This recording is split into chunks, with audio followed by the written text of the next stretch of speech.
Tonight, we play game number 5 in this 7-game series where both teams are very much alive. It's the World Series on Fox. Last night, baseball was like it ought to be. Torrey and Cox matched each other move by move in a classic game of chess. It looked like the Yankee skipper lost with his Kenny Rogers gamble, but it was Bobby who rolled snake eyes, and to everyone's surprise, unlikely hero Leyritz struck lightning as the Road Warriors set Atlanta on fire. Tonight, Pettit plays for redemption, but in his way stands Smokin' Smoltz. Now it's New York and Atlanta all even in Game 5 of the World Series on Fox.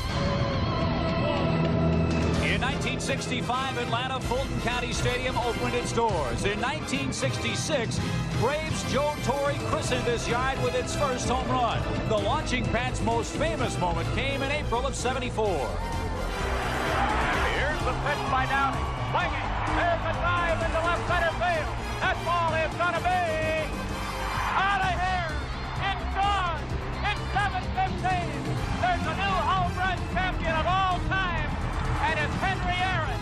But this yard's latest, greatest moment came last October. David Justice gave the city of Atlanta its first sports championship with that home run as the Braves beat the Cleveland Indians. From the old to the new, Olympic Stadium up above will greet the Braves next year. Tonight, for the final time, the Atlanta Braves will play here at the Chop Shop, and what a ball game they will have as the New York Yankees invade this hostile house to take on the Atlanta Braves in critical Game 5 of the 1996 World Series. 2 games apiece, and this is Game 5 of the 1996 World Series. About a look at the Yankees starting lineup. Derek Jeter will lead it off at short, then Charlie Hayes batting second at third base. Bernie Williams hitting third and center. Cecil Fielder cleaning up. Then Darryl Strawberry in left. Paul O'Neill in right. Mariano Duncan at second. Jim Leyritz, the game-tying 3-run home run in the 8th inning here last night in Game 4. Pitching and batting ninth, the left-hander Andy Pettit. A look at the Braves defense, highlighting Chipper Jones. 14 errors in 132 games this season, including his work since the curtain came down on the regular season, and on the mound 4-0 in the postseason in 1996, 9-1 in 17 postseason starts. It's John Smoltz. Tremendous concentration level from John Smoltz. He seems to rise to the occasion in big games. Throws a fastball, throws a curve, throws a slider, throws a changeup. He's a power pitcher with control. As a matter of fact, at the press conference yesterday, one of the writers asked John Smoltz what he was thinking about yesterday and what he would be thinking about today. And he said, nothing. He said, I've already thought about it, which is a great point. John Smoltz is on the mound. He could end up with 30 wins this season if he can win here tonight. He won 24 games during the regular season. He could win his 5th in the postseason. He won the All-Star game in the start he made in Philadelphia. You see the second bullet point, great moving high fastball. He'll get a lot of strikeouts on high fastballs. He'll get a lot of fly balls with the high fastball. Unlike Maddox, unlike Glavine, who throw a lot of ground balls, Smoltz is more of a fly ball strikeout pitcher. Well, the Atlanta Braves asked John Smoltz to stop the bleeding. Losing Game 3 here in Atlanta, 5-2, as David Cone pitched so well and beat Tom Glavine. Last night, Game 4, blowing a 6-0 lead, losing 8-6 in 10 innings. This crowd is ready for the Braves to make their final appearance at Fulton County Stadium before heading across the street next season. And we're glad you're with us for Game 5. Derek Jeter leads it off. He did not go around, says the first base umpire. Man, and instead of strike one, it's ball one. I mean, it's not even close. Not even close. Not even close. Maybe tough to see with all the flash bulbs popping around the ballpark on the first 2 pitches. 2-0. 21 postseason hits for Derek, the rookie record which surpasses what Chipper Jones did last season. Right through it, 2-1.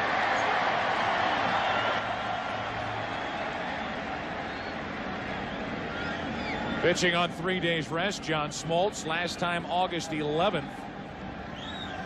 He was a winner.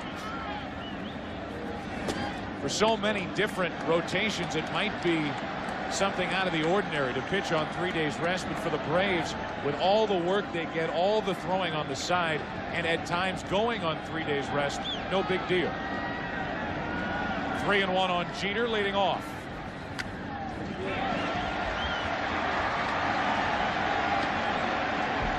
Charlie Hayes waiting on deck, then Bernie Williams. Behind home plate, it's Larry Young with Jerry Davis, Jim Evans, Terry Tata on the bases, Tim Welke down the left field line, and Steve Ripley down the right field foul line. 3-2 to Jeter.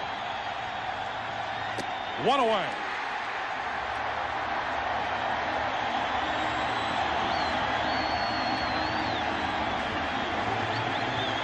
About the John Smoltz high fastball. We see it already. The first batter of the game starts him out with a high fastball. Goes away with a fastball. Right down to 2.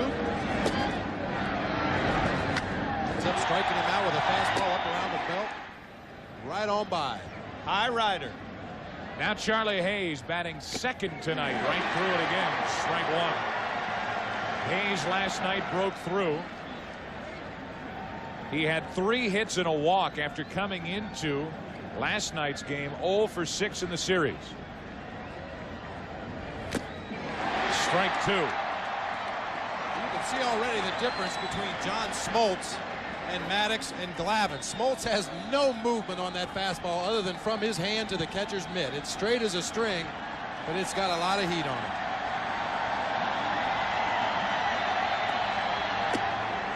Just missed 1 and 2.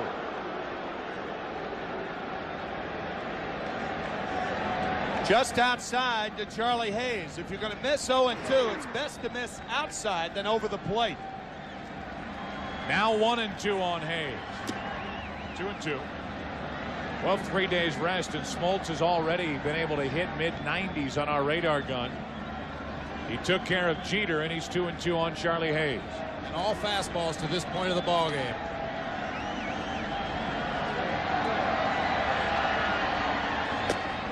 Two out.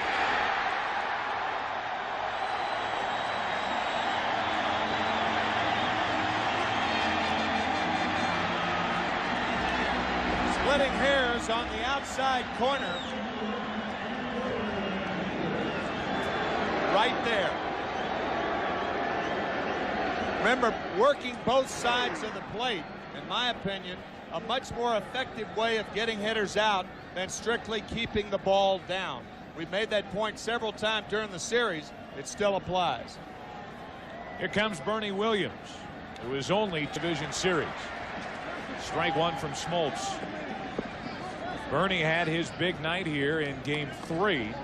An RBI single, reached on an error, flied one to the wall, and hit a 2-run home run. Trying to get something started, maybe get a lead for Andy Pettitte, who waits to work in the bottom of the first. 1-1 from Smoltz. Bobby Cox saying today that if he had to do it all over again, to intentionally walk Bernie Williams in the 10th inning to get to Wade Boggs with Steve Avery pitching and 2 outs, he'd do it.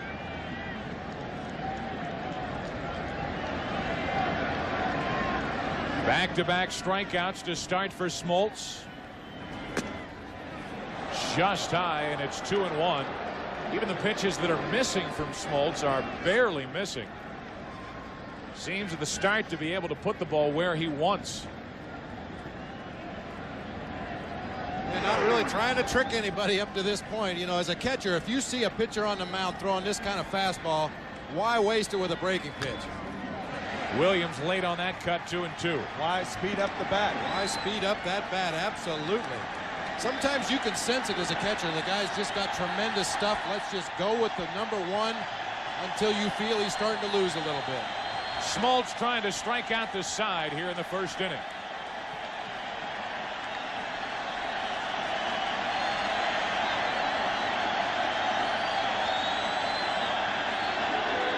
Seen this throughout the series. Yankee hitters calling time and getting out of the batter's box. 2-2.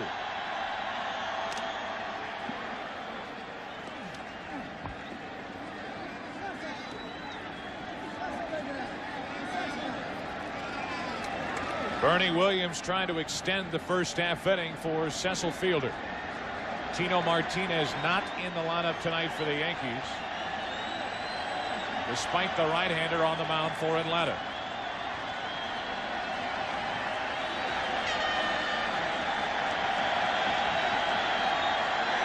Got all three. And on the first breaking ball of the first inning, Smoltz rings up all three. A half inning, game 5, no score. What a start for the Braves and John Smoltz. He struck out the side of the first inning. And a look at the Atlanta starting lineup. Marquise Grissom will lead off. Then Mark Lemke batting second. Chipper Jones hitting third at third. Then it's Fred McGriff. What a series he is having, hitting .429. Javi Lopez catching with Andrew Jones in left. Jermaine Dye in right. Jeff Blauser at short. John Smoltz pitching and batting ninth. The Yankee defense, Fielder at first instead of Martinez, and Lairich behind the plate. Started 31 of Pettit's 39 starts this season. He has become Andy Pettit's catcher, the left-hander, a 21-game winner during the regular season, his second World Series start. Andy Pettitte will give up base hits, and he will walk guys. He'll find himself pitching out of jams a lot, but he's been able to do it throughout the season, although he wasn't able to do it in Game 1. The winningest pitcher in the American League facing the winningest pitcher in the National League. A rematch of Game 1 of this series back at Yankee Stadium when Pettitte did not fare well at all. 2 1/3 innings, 7 runs on 6 hits. Grissom looked at ball 1.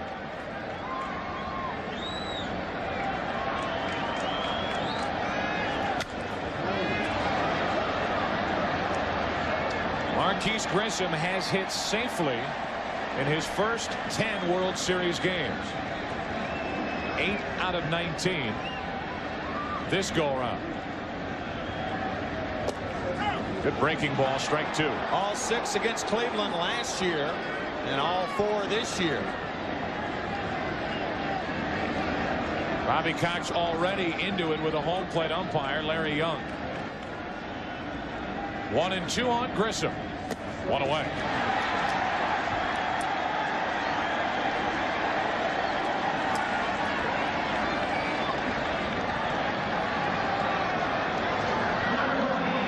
Good downward movement on that curveball. You saw that, as a matter of fact, on the strikeout to Marquise Grissom.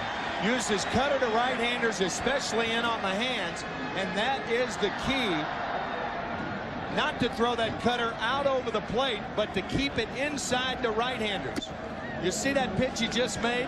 That's the one pitch that Joe Torre does not want Andy Pettitte throwing. That cutter that he throws outside and comes over the middle of the plate.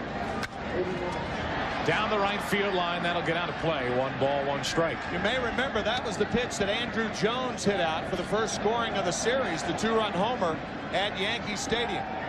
Joe Torre saying, look, I was a right-handed hitter. He didn't say it, but he was a good one, too.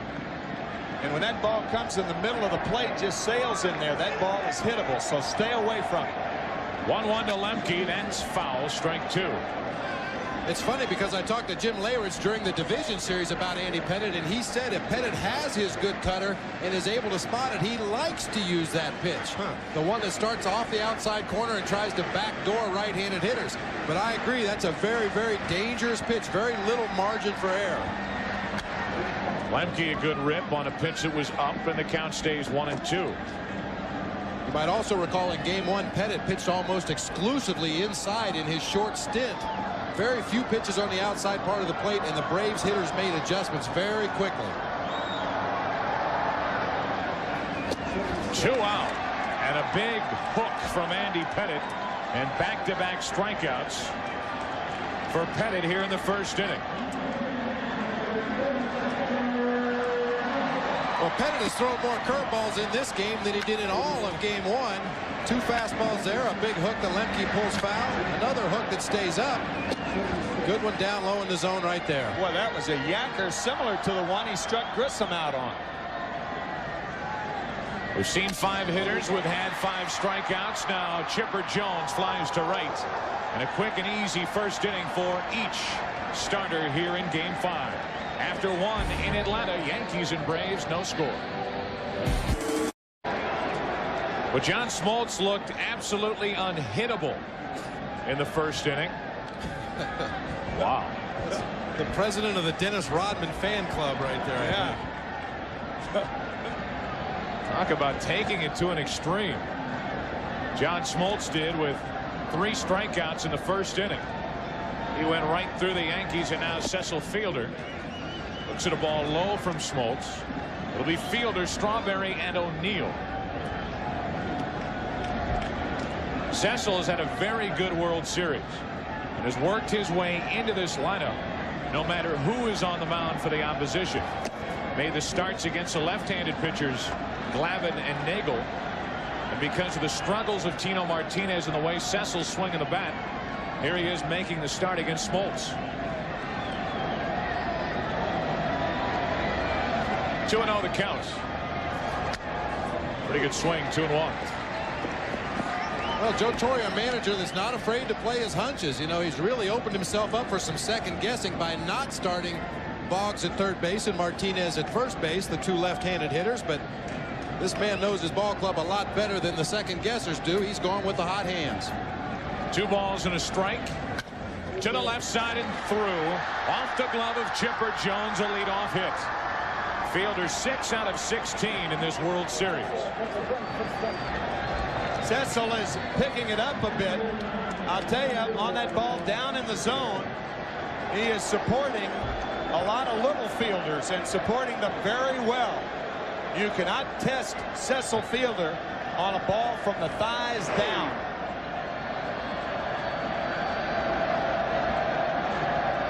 So Fielder aboard to start the inning in the infield with that drastic shift to the right side for Strawberry. And a strike over the outside corner. 3 out of 11 with 1 RBI in this World Series so far. 1-1. Joe Torre telling Darryl Strawberry, if they shift on you again, try to bunt again. You may remember that Darryl Strawberry trying to bunt off Terrell Wade last night. He fouled it off. Leadoff man is on. Out in front, strike 2. Well, you can forget the bunt now. Yeah. Good splitter from Smoltz. One thing about Strawberry already in this series, he has not been afraid to go the other way. Inside corner, 1 away.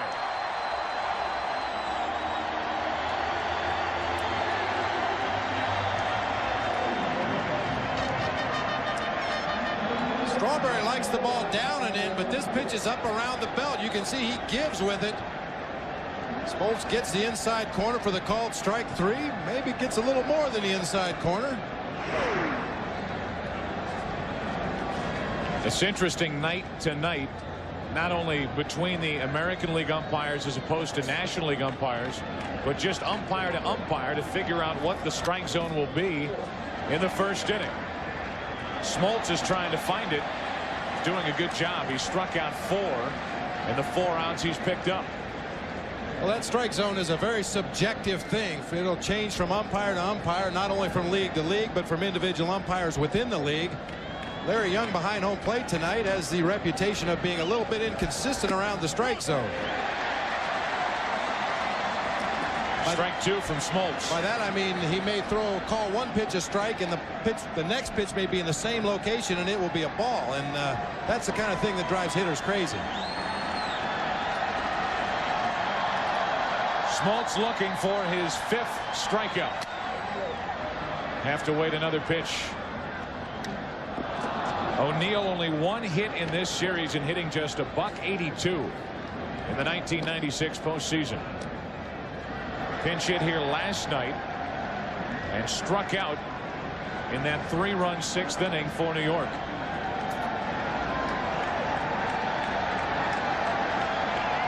Splitter. To the right side. Lemke lays back. They get the lead runner, and that's it. So the force out 4-6 off the bat of O'Neill. 1 on, 2 out with Duncan coming up. You could see John Smoltz shaking off the high fastball from Javier Lopez. And then he went with a splitter. And O'Neill hammers it in the ground. Not hit hard enough to get 2.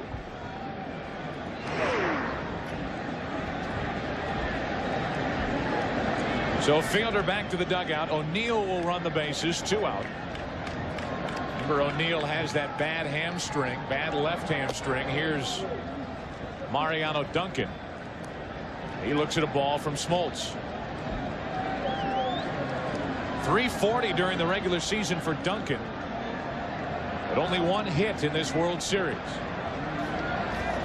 He started every game. He takes ball 2. It's 2-0.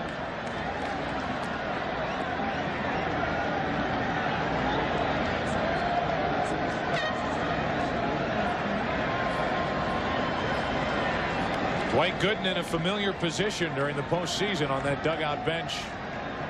Just watching. To Blauser. High hop. Inning over. No runs, a hit. 1 man left. An inning and a half complete in Atlanta. Game 5, no score. Atlanta Braves next year will be moving from there to their new facility named Ted Turner Stadium. That'll be next year. A lot of people think it should be Henry Aaron Stadium. It'll be on Henry Aaron Way. A street named out in front of the ballpark.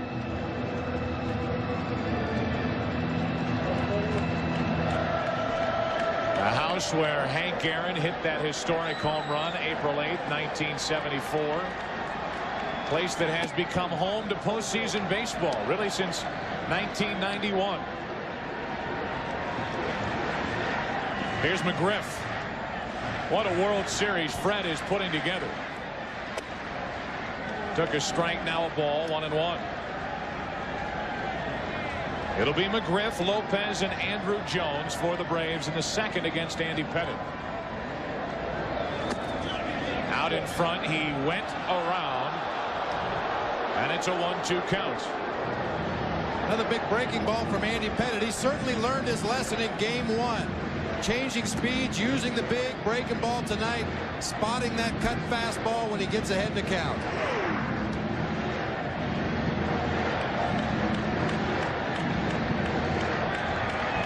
Pettitte looking for his 3rd strikeout of the night. He found it. 1 away.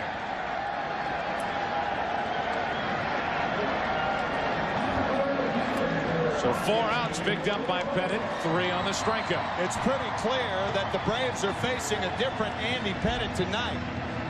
He has late break on his breaking balls. As a matter of fact, we mentioned in the first inning, he seems to be going to that pitch a lot more often. He may do it the first time through the lineup and resort more to the cutter in the middle innings.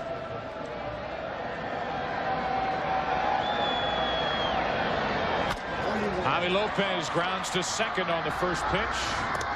2 up, 2 down for Atlanta here in the second. So Javi Lopez struggling a bit now, 3 out of 15 after hitting .542 in the NLCS. Well, as is the case with a lot of good pitchers, you have to get Andy Pettitte early. In innings 1 through 3 this season, his ERA was .574. 4, 5, and 6, the ERA dropped down to .299. And in the 7th, 8th, and 9th inning, his ERA was .208. You're going to get him early. Here's a guy who got him early. Andrew Jones back in game 1. The 2-home run night for Andrew Jones. He hit his first off Pettitte. Now the first base umpire rings up Andrew Jones, and this crowd already upset with the umpiring in game 5. That was because the first pitch of the ball game, Derek Jeter went around clearly, and now Andrew Jones goes around. Good call. Bobby Cox not arguing that call. He went again in the count 0-2.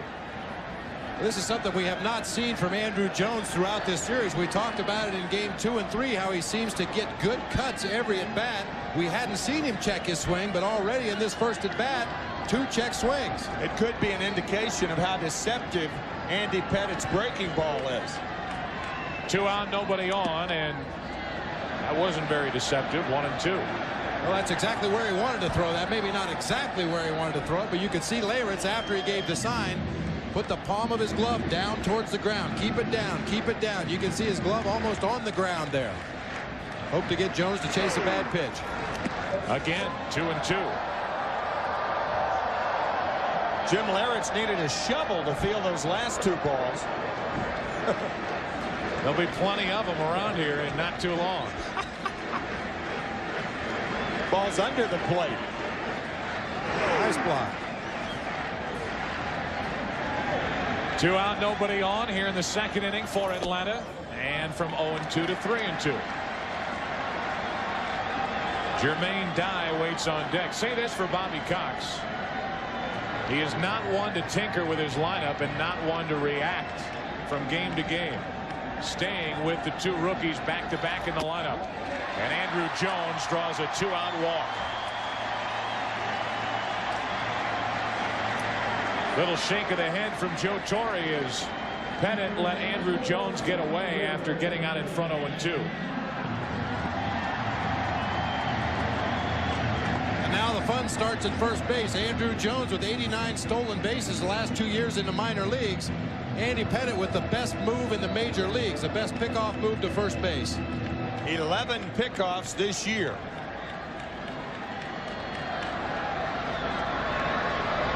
Had a very big lead by Jones, actually going back to the bag with the pitch. And it's strike 1 on Jermaine Dye.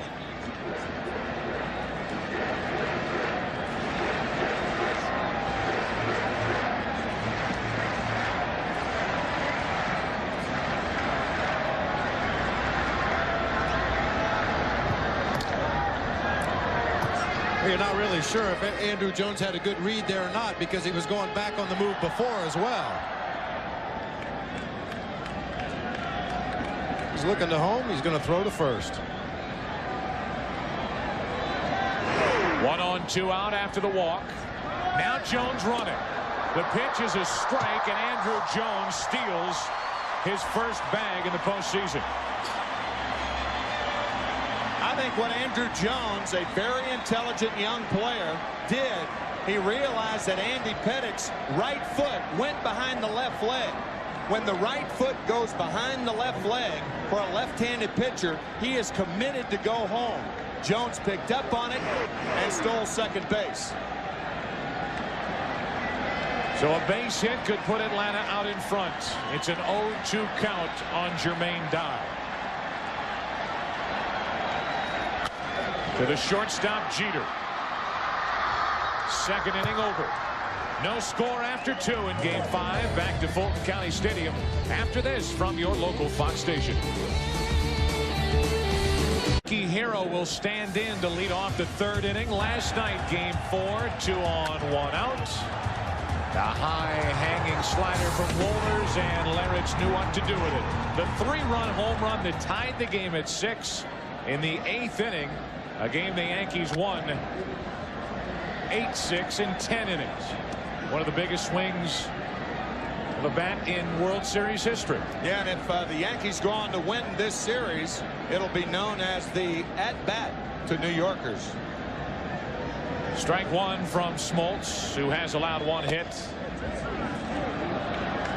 Barely missed. 1 ball, 1 strike. Pretty good pitch. Smoltz has struck out 4, allowed no runs on a hit.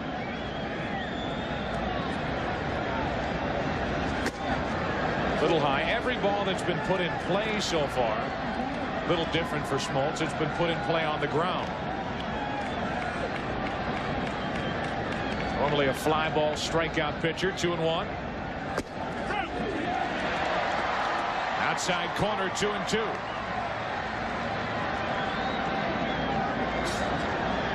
Well, after not getting the call on the inside corner, goes on the other side of the plate and does get the call.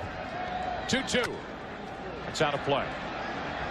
You know, Leyritz is really an opposite field hitter. He pulled the ball the home run last night, but it was because it was an off-speed pitch up in the strike zone. His power and most of his base hits are to right field.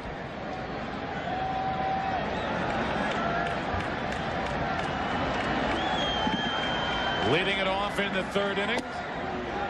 Just down and in.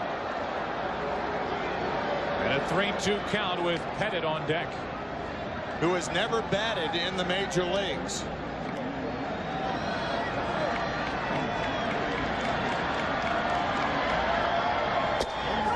One away.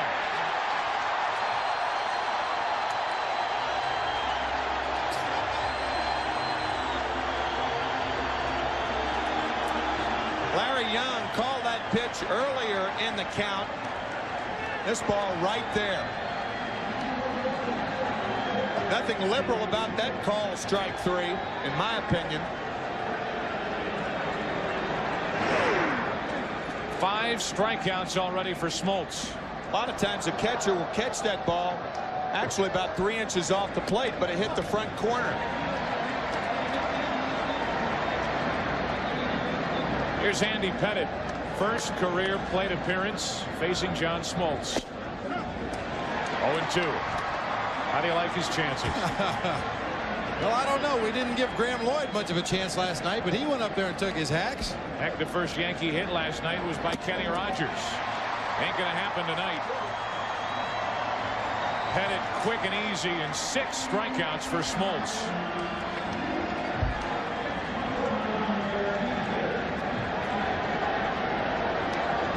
On Fox tomorrow morning. 2 out, nobody on. Here's the leadoff hitter, Derek Jeter. Off the inside corner for ball 1. JB probably going on talking about that Miami Dolphin and Dallas Cowboy game on Sunday. If it's that, JB, I'm kind of thinking it may be the other. Oh, The godfather of soul? well, either one of them could talk about the game on Sunday. Might have a different take on it. But only one of them's got a brand new bag. 1 ball, 1 strike on Derek Jeter. It's the singer, James Brown. That's a line drive. Snow cone. I feel good. Chipper Jones makes the catch. And the Yankees go in order in the 3rd. Hello. Bottom of the 3rd inning, game 5. No score. Have all his teeth after that line drive off the bat of Derek Jeter. Well, Jeter has been inside outing a lot of pitches in this series, trying to hit the ball to the opposite field, but this time gets a fastball down and in and turns it around. A wake-up call for Chipper Jones. Now Blauser hits one into deep right. Not deep enough, 1 away. And Blauser is 2 out of 13 in the World Series.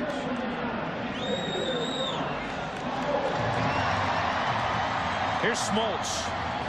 17 out of 78 at the plate during the regular season with a home run and 12 RBIs.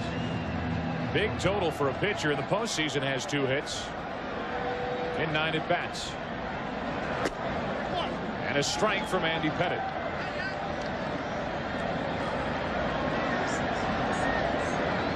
Much better for Pettitte tonight. A 2-out walk, a stolen base allowed last inning. So far, no runs, no hits, and 3 strikeouts.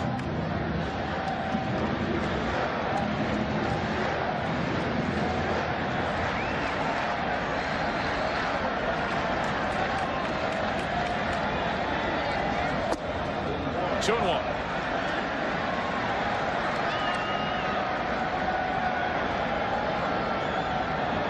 Grissom will be next.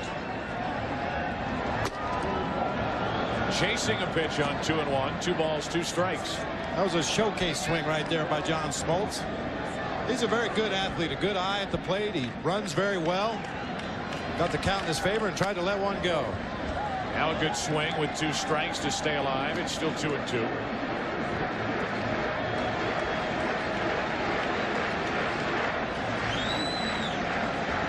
Smoltz struck out Pettitte in the top of the inning. Now Smoltz lines to right. Yankees had him played perfectly. 2 out. Probably the hardest hit ball by any Brave hitter so far. 2 out here in the 3rd inning. And a final game at Atlanta's Fulton County Stadium. Here's Grissom. He struck out his first time.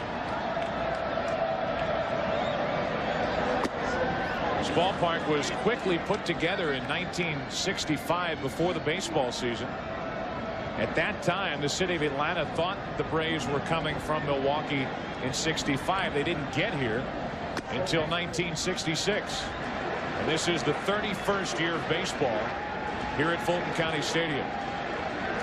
The Crackers played here for one season.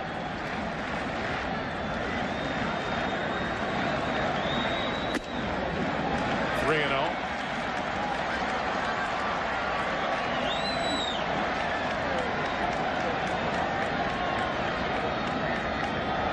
'62, Tim McCarver played here. Oh, Ponce de Leon Park. Marquise Grissom taking ball 4 off Andy Pettit. It'll be an interesting matchup here with Grissom with all that great speed and Pettit with that terrific move to first base. We'll see if Lemke gives Grissom a chance to steal the base by taking a pitch or two. Lemke was swinging early in his first at bat with the bases empty. Mark Lemke has a 13-game hitting streak during the postseason alive. Trying to make it 14. A check on Grissom as Pettit just reminds Marquise that he has a good pickoff move and be careful. Well, the 4-ball walk to Grissom, really the first sign of Pettit showing any loss of control in this game. Missed with 2 breaking balls up high, 2 fastballs up high. Grissom on first base. 1 on, 2 out here in the 3rd inning. And a good fastball from Pettit for strike 1 to Lemke. A lot of times a fast base runner against a pitcher with a real good move like Andy Pettit, you will just guess. You'll go on the first move, particularly if the first baseman is a right-hander who has to wheel around to make that throw to second base.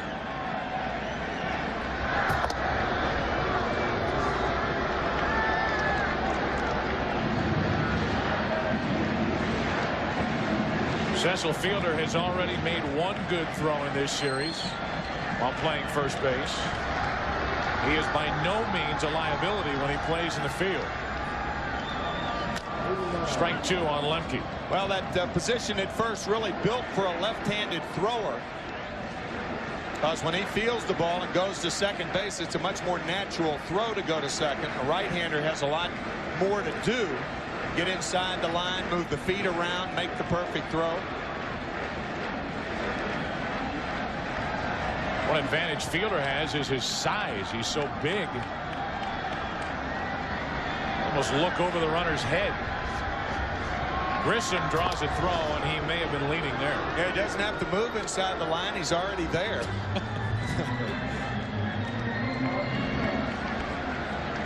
Nothing in 2, the count on Lemke after the walk on 4 straight to Grissom.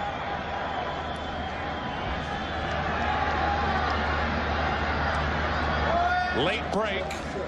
Ball 1 as Larich thought it was strike 3.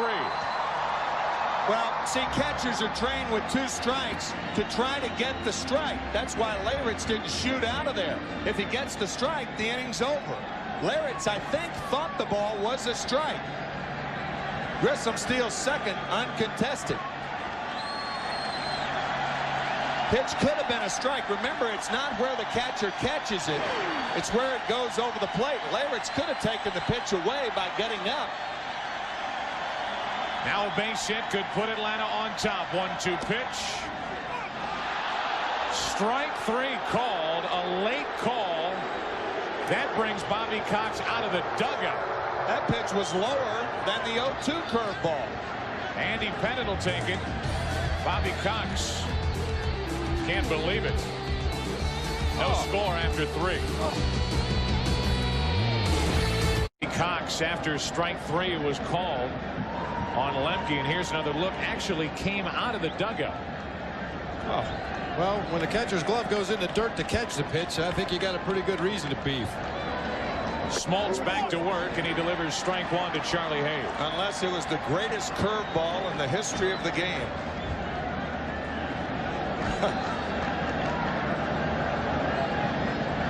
Hayes hitting .250 in the World Series. That's well hit into right center field. Grissom back to get it.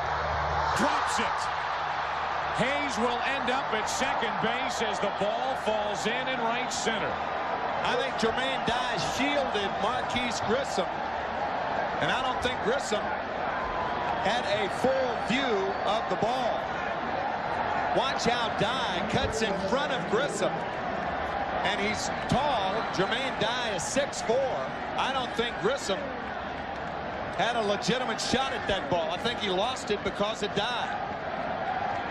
Says, I got it, and now he looks at Dye and lost it. It's amazing that Marquise Grissom committed only one error during the regular season. He has committed 3 in the postseason in 1996. It's an error on Grissom, pickoff play back at second, and Hayes back without a throw. You know, you think back on last night's game, the ball that rolled up the arm of Rafael Belliard that should have been or could have been a double play, where the Braves got only one out. That immediately preceded the home run hit by Leyritz. So instead of a 2-run home run, it was a game-tying 3-run home run. Little things adding up, and defense a big part of the Atlanta Braves' problems. They have now committed 11 errors in the postseason, as opposed to the Yankees 6.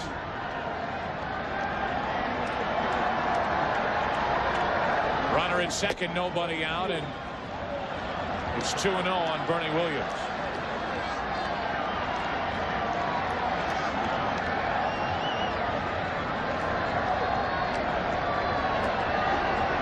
Charlie Hayes at second, reaching on the error. Well hit, but it should have been caught in right center. And now Bernie Williams a chance to put the Yankees out in front here in the 4th. 3-0. We talked about it the other night. There's Jermaine Dye, the right fielder. This was last night. First base, or I should say right field umpire Tim Welke getting in the way of Jermaine Dye. That opened up things for 3 runs in the 6th inning. What's Welke doing on that ball? Just another little thing that led to trouble for Atlanta. Ground ball to the right side on 3-0. Williams advances the runner. Hayes to third with 1 out. And Williams 0 for 2.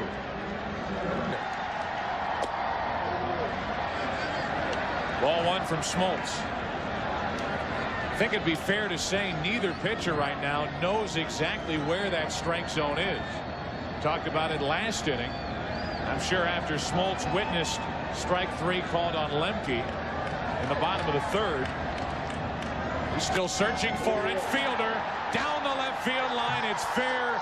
Up against the wall. In to score is Hayes. Down to second is Fielder. He's in with a double. And the Yankees take a 1-0 4th inning lead.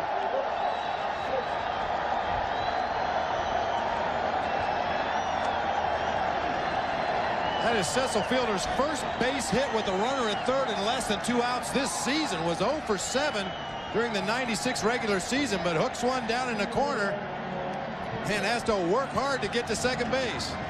Boy, that ball was crushed. That ball was down just a little as Fielder hit it. And with 1 out and Cecil at second, the batter Darryl Strawberry. So an error leads directly to a run. And now Strawberry looks at a pitch up and away. Cecil might not have been running fast, but he was running hard. He was giving it everything he had. And there is a difference.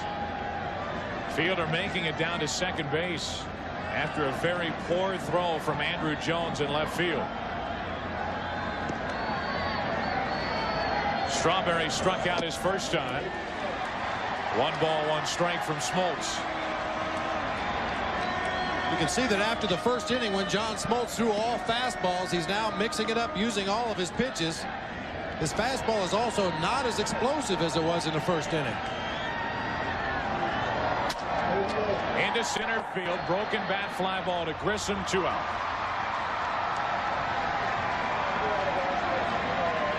So Strawberry 0 for 2. In the series, 3 out of 13, and the inning continues for Paul O'Neill. We brought this up the other night. A lot of the time, when you make an error is very important. For instance, if you make an error to allow a runner on with nobody out or 1 out, it's much bigger. The error is much bigger than if you were to make it with 2 out, because there are many more chances to score and to move around the bases with nobody out. Strike one on O'Neill. Ball bounced into a force out his first time up. There's 1 out of 8 in this World Series. Only 2 RBIs the entire postseason.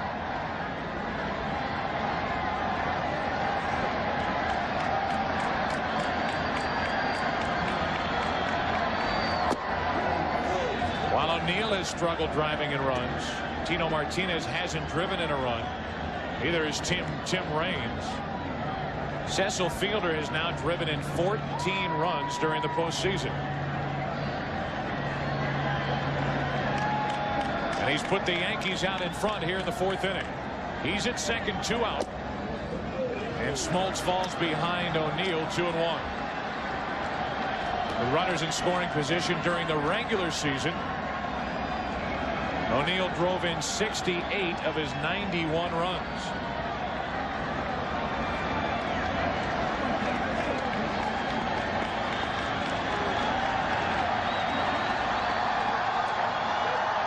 Runner at second, 2 out.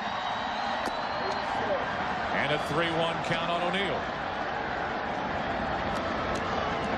Mariano Duncan waits on deck. Well, with the free swinging Duncan on deck, I don't look for John Smoltz to give in to Paul O'Neill here. He got him to chase a split finger and ground to second base in his first at bat. I would guess he'd come back with the same pitch here.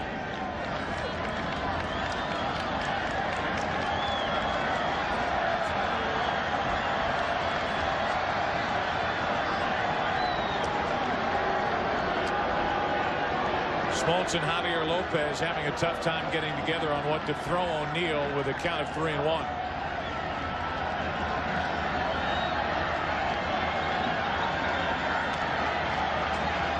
Runner at second, 2 out. And ball 4 puts 2 on with 2 out. And the first walk issued by Smoltz keeps the inning alive for Mariano Duncan. Several times during this series we have talked about the hot zone of Mariano Duncan. You can see all the red spots. Really, you ought to increase it and go up the ladder. Then you'd come inside in here. You can even go down here. I mean, you can go all over the place with Mariano Duncan. That's how big his red zone is. 2 on, 2 out. Duncan hacking away, strike one. Those Bible hitters, thou shalt not pass. Not a good World Series so far for Duncan. In the World Series with his 3rd different organization. Has just the 1 hit in 15 at-bats. Big spot here with 2 on, 2 out. The Yankees already out in front by 1, 4th inning.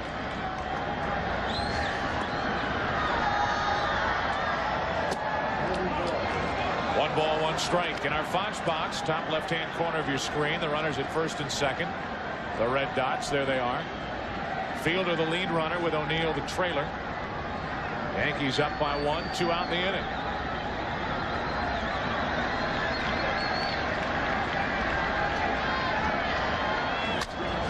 To the right side for Lemke. Inning over. An error leads directly to a run. An unearned run here in the 4th inning. Bottom of the 4th. Braves bat down by 1. He's walked 2. 2-0. When Marquise Grissom went in the dugout, he was uncharacteristically mad. You never see him with that kind of emotion displayed. Upset because of that error. 2-1 on Jones. When you talk about Marquise Grissom to Bobby Cox, a smile immediately was onto the face of Bobby Cox. That was Marquise's reaction after the inning. He was hot. Cox will tell you he is as tough as any player he has ever managed. To the left side, backhanded stab Hayes. 1 out for the Braves here in the 4th. 1 away. The batter will be McGriff this week. Fox NFL won't want to miss. Fox NFL Sunday this week. Noon Eastern, 9 a.m. Pacific. Here's McGriff. Struck out his first time. Took ball 1.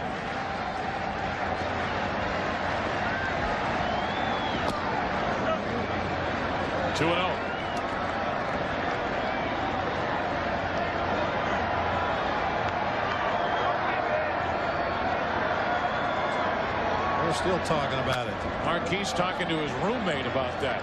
Housemate, right? Jermaine Dye has been living with Marquis Grissom and his wife really for the second half of the regular season and on. Now David Justice talking to Jermaine Dye. 3-1 from Pettit on McGriff.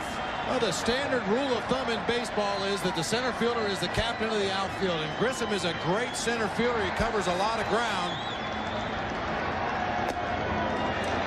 A one-out walk to McGriff, the third walk issued by Pettit. Bob, I think a lot of that too is the hang time on the ball. You know the speed of your partner, the guy to your right, and you know the hang time of a ball. You've got to determine whether it's a line drive or a fly ball, and that was a fly ball, and Grissom gets that ball easily if Dye doesn't cut in front of him. A one-out walk to McGriff, and the batter Javi Lopez. Just 3 out of 15 in this World Series.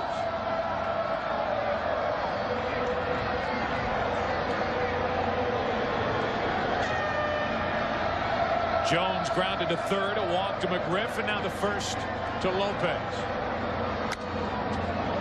Fly ball down the right field line is foul. Strike one. That's the fastball Joe Torre wants. The rider inside. Did you notice right field umpire Steve Ripley getting out of the way as that ball was hooking down the first base line, as opposed to the roadblock Tim Welke put on Jermaine Dye last night. 50th pitch of the night coming up for Pettit. And it's strike two on Lopez.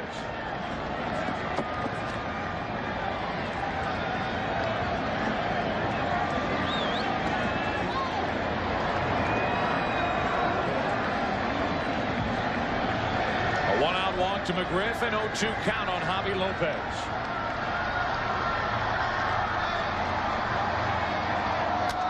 To the right side, might be.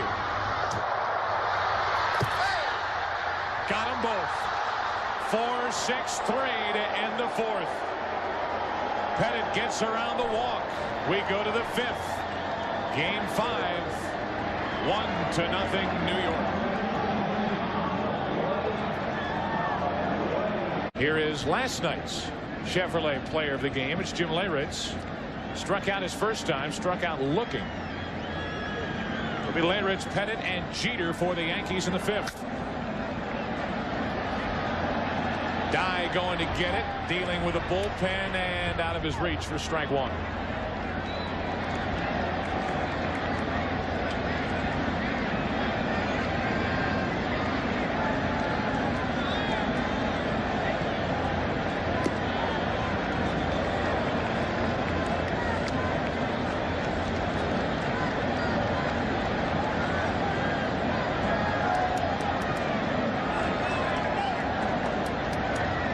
Braves in their final game at Fulton County Stadium, and while they thought they might be wrapping up the 1996 World Series, this game, after the last two games, very important to the Braves before this series heads back to Yankee Stadium.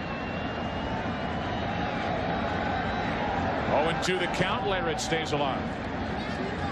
The Yankees 7-0 on the road in this postseason, and that is just remarkable.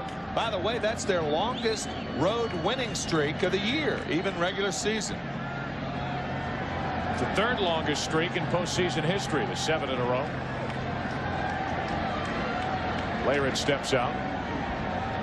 Up to 67 pitches for Smoltz. All those strikeouts will add a lot of pitches to your night's work. 1 ball, 2 strikes. Smoltz led the majors with 276 strikeouts during the regular season. Won 24 games before this year, had never won more than 15. And when he was traded to the Atlanta Braves back in 1987, he was 4-10 at Glens Falls, New York. 1-2 the count. Just outside, 2-2. That looked like the same pitch that Jim Leyritz was called out on his first time up.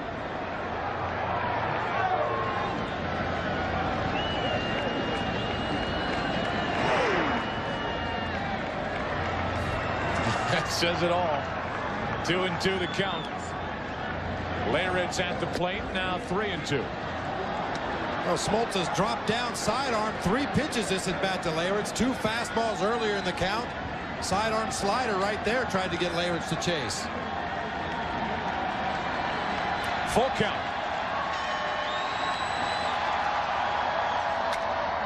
Into left center field. A very good at bat for Leyritz, and he is on to start the 5th. So it was 0-2. Leyritz battled, got it to 3-2. And gets a leadoff single.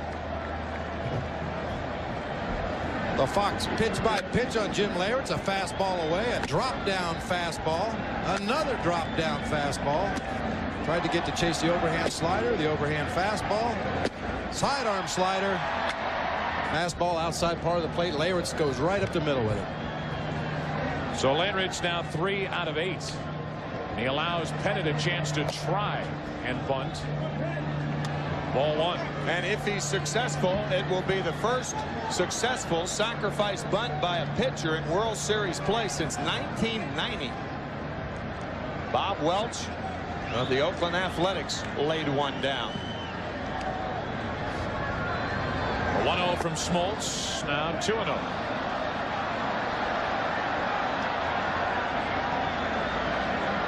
Smoltz a little out of rhythm this inning. He's had to shake off Javi Lopez quite a bit. Actually stepped off the rubber twice during the course of Jim Leyritz at bat. Now a delay as Pettit goes down to talk to the third base coach Willie Randolph. I wonder if Randolph told him to take this pitch and then bunt on the 2-1 pitch. Gonna swing. Wow. 2 balls and a strike as the Yankees change up the old slug bunt. Chipper Jones was almost close enough to shake hands with Andy Pettit. Very unusual for a pitcher who's never had a big league at bat. Back to the bunt in the air. Chipper Jones, the catch, 1 away.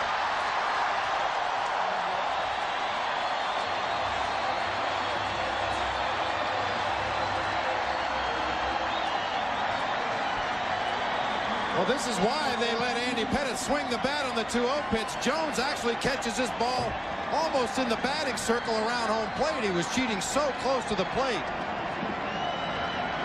Look where he is when he makes that play. The Yankees could have given Pettit a swing just to keep Jones a little more honest. Yeah, they did on that 2-0 pitch. He didn't bite. Not at all. Yankees went right back to the bunt, and Pettit pops it up. So 1 on, 1 out. The runner still at first. And in steps Derek Jeter. 0 for 2, however. Hit a rocket his last time up right at the third baseman Chipper Jones, who is in to guard against a possible bunt. Leyritz at first, 1 out. Strike 1. It looked on that swing like Jeter was going to right field. Whenever a hitter has that inside-out swing, Lopez is sitting outside, and Jeter appeared to be going the other way.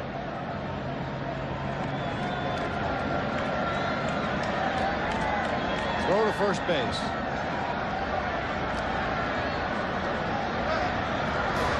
You see a fist, and you see Javi Lopez's thumb come peeking out of that fist. That's the signal to John Smoltz. He wants him to throw a pickoff throw to first base.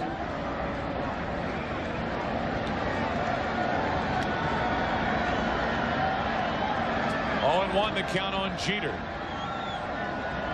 1-0 Yankees here in the 5th. Now 1-1 on Derek, who was struck out and lined out. Remember, we talked about that National League style of play that Joe Torre loves to work with Derek Jeter. Speed of the runner, not a problem here.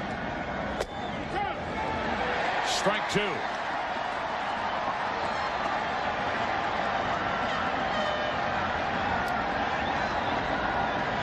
Joe Torre in last night's game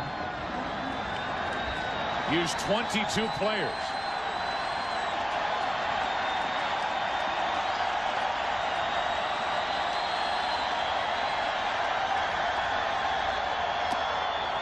2-2.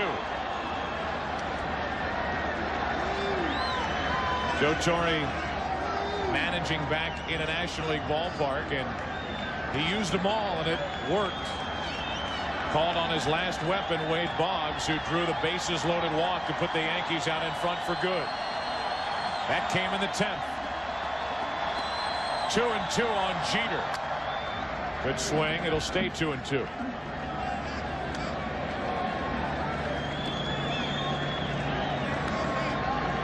Jeter with the inside out swing again. Smoltz working him away. McGriff holding the runner at first base.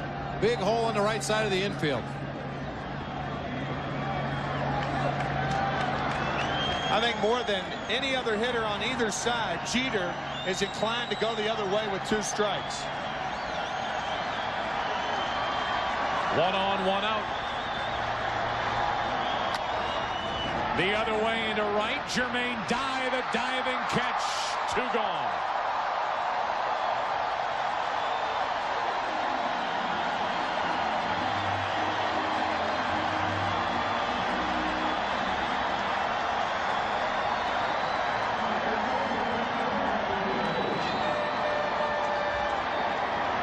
Fine play by Jermaine Dye. Looking at first and electing to hold the ball. Good play. Last night, Dye committed an error on a ball coming in. Ball that hopped in front of him, then skipped past him off the bat of Cecil Fielder. It went for an RBI single and an error. That helped the Yankees in their 3-run 6th inning, which at the time cut the Atlanta lead in half. Now 1 on, 2 out, and a 1-0 count on Charlie Hayes.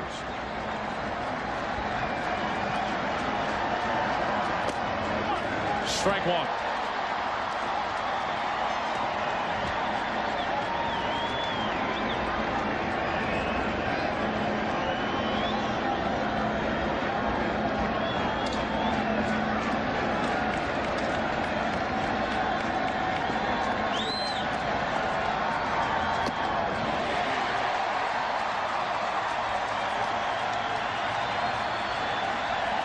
Smoltz got away with one right there. A hanging slider inside part of the plate.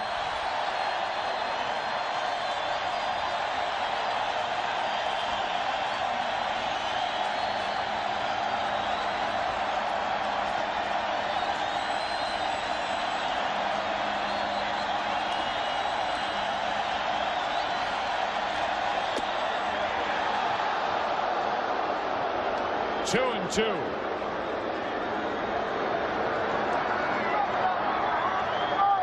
Somebody get him a lozenge. He's had a long night over in that dugout. Bobby Cox has been yelling at Larry Young since this game started. 1 on, 2 out. 2-2 on Hayes. Full count. And Larich will take off. There's the incentive to make this top of the 5th inning end right here. Bernie Williams waits on deck.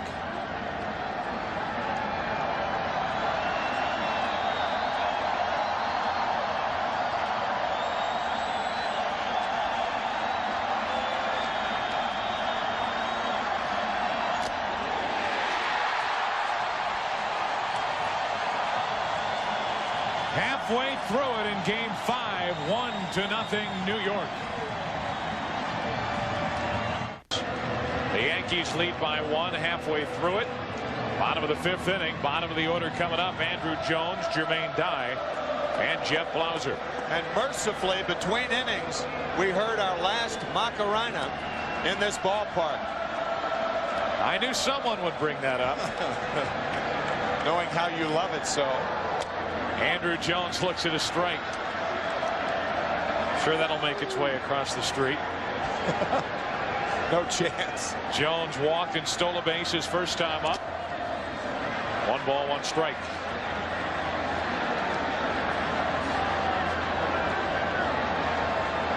Andrew Jones with a great at bat his first time up. 2 check swings on 2 big breaking balls. Fell behind 0-2 and then ended up walking against Andy Pettitte.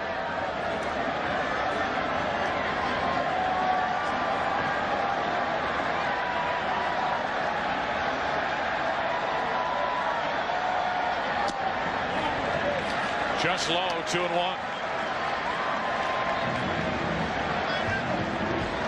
Jermaine Dye on deck, then Blauser, 6, 7, and 8 hitters for the Braves here in the 5th. 3-1 on Andrew Jones. Dangerous pitch here for Andy Pettitte. Tries to come inside with that cutter on Andrew Jones. He's going to be ready to hit it.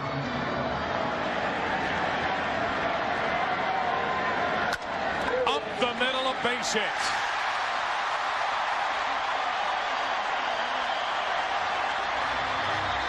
And the first hit of the night for Atlanta. Big Friday night on Fox, a big Thursday night at Fulton County Stadium.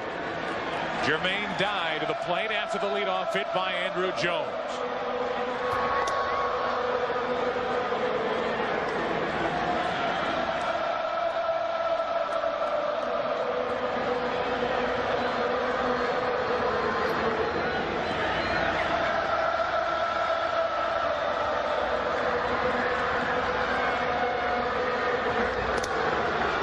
To me, like the Atlanta Braves base runners have picked something up in Andy Pettitte's move. Marquise Grissom last inning, and now Andrew Jones this inning, reading that move to first very quickly.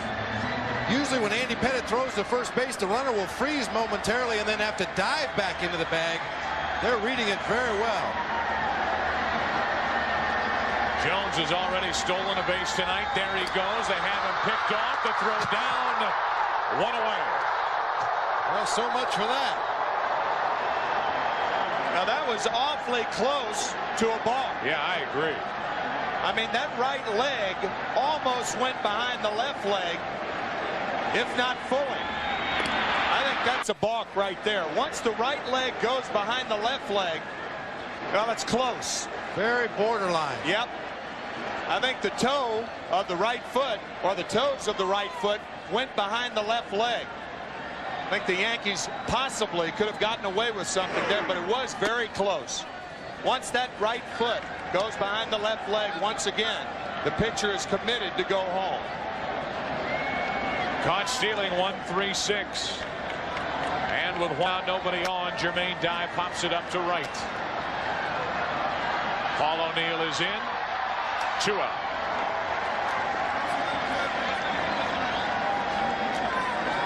What a weapon for Andy Pettitte. Gives up the leadoff hit. Picked off 11 during the regular season. And he catches Jones, leaving too soon here in the 5th.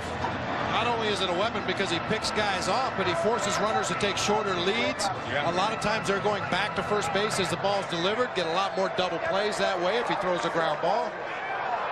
Very good weapon. So 2 out, nobody on for the number 8 hitter, Jeff Blauser.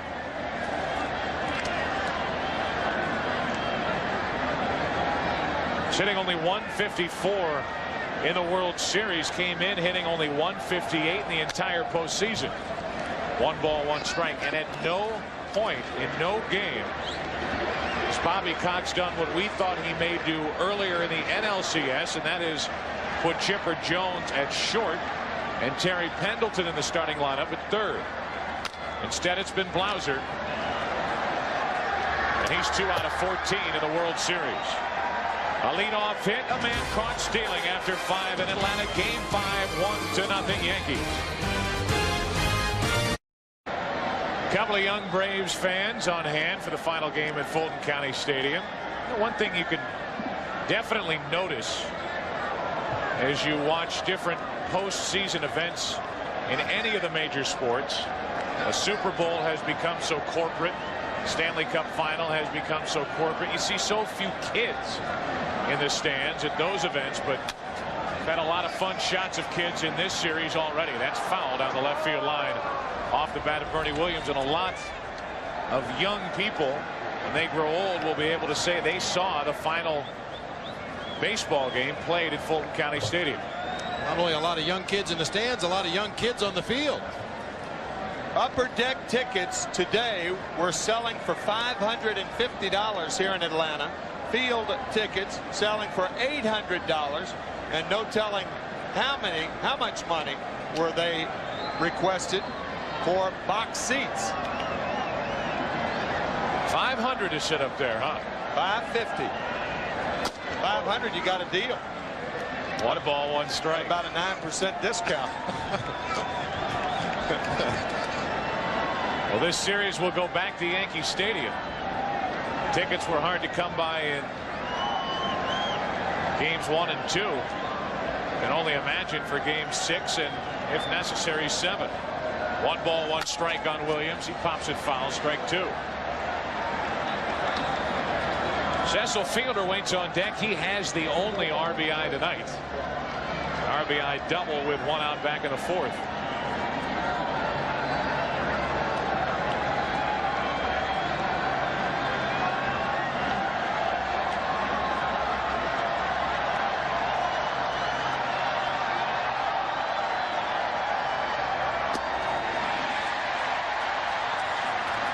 Lopez a throw, and then strikeout number 8 for John Smoltz. And the first out here in the 6th inning. Our Aflac trivia question. Friends at Aflac asked this question. Who are the players with the most career home runs and most career wins at Atlanta's Fulton County Stadium?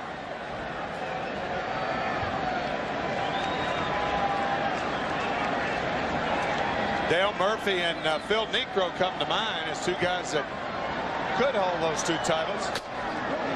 Cecil upstairs, a swing and a miss on strike 1. You'd have to believe it would be a guy like Murphy who played his entire career in this ballpark with the Atlanta Braves, at least. Right. Of course, he moved on the tail end of his career. 1 out, nobody on. Now 1-1 on Fielder. Dale and his wife and 6 children, I believe, probably watching the game from Utah tonight. Dale Murphy was at the game last night. I saw him down on the field before last night's game. Oh.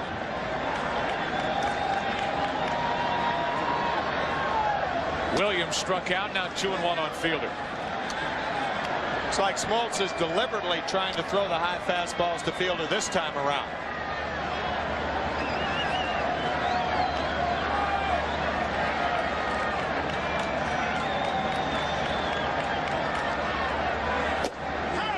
Caught the outside corner.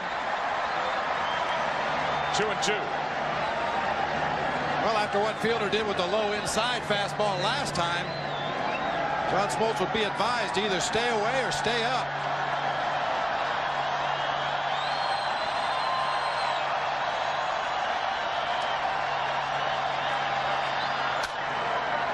Over the head of Smoltz for a 1-out base hit. And Fielder is 3 for 3.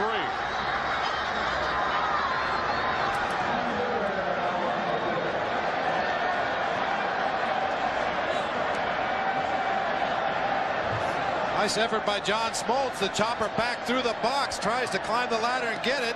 The 2 middle infielders looked like they were more concerned about avoiding each other than making a play. Even with Fielder's speed, I don't think they would have had him on that ball. Now Strawberry, 1 on, 1 out. Strike 1 from Smoltz. Joe Torre could have gone the easy route and put Tino Martinez in the starting lineup tonight. He sticks with Fielder, who has 3 of the 4 Yankee hits. 1 on, 1 out, and 1-1 on Strawberry. I think both managers unconventional in that way. They do not subscribe to what the masses think. They don't care. They feel, both managers, Joe Torre and Bobby Cox, feel that they have the best reign on their club.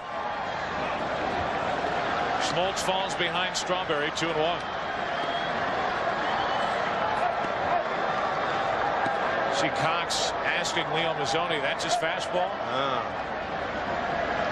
He was perplexed, to say the least, with Steve Avery on the mound last night in that 10th inning. And the pitches he threw to Tim Raines. 1 on, 1 out, 2-1 the count. Now 3-1, so Smoltz is working his way into trouble here in the 6th. If Darryl Strawberry hits a ball to the right side of the infield, Chipper Jones will be the guy who takes the throw. from one of the three infielders that are on the right side. It'll be a very unusual double play attempt if Strawberry hits it to somebody on the right side. Already up to 100 pitches for John Smoltz. Strawberry couldn't hold up. Full count.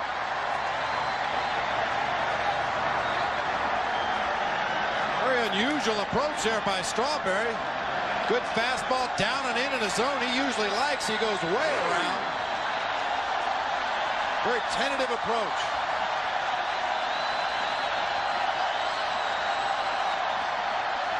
Fielder running on ball 4. So Joe Torre started Cecil Fielder. And Strawberry took ball 4 down and in. It's 2 on 1 out for the Yankees here in the 6th. As Smoltz issues his second walk of the night. Joe Torre talking to us about Darryl Strawberry before the game, saying that if he doesn't get a hit, he more than any of the other Yankee hitters are more apt to walk. And the reason is that pitchers are pitching to the reputation of Darryl Strawberry and instead of who Darryl Strawberry is today. Clearly not the hitter he was during the 80s. Now 2 on with 1 out for Paul O'Neill. And O'Neill is clearly not the hitter he was during 1996's regular season right now. I think that hamstring's just killing him. There's no doubt. It's his left hamstring, his back leg.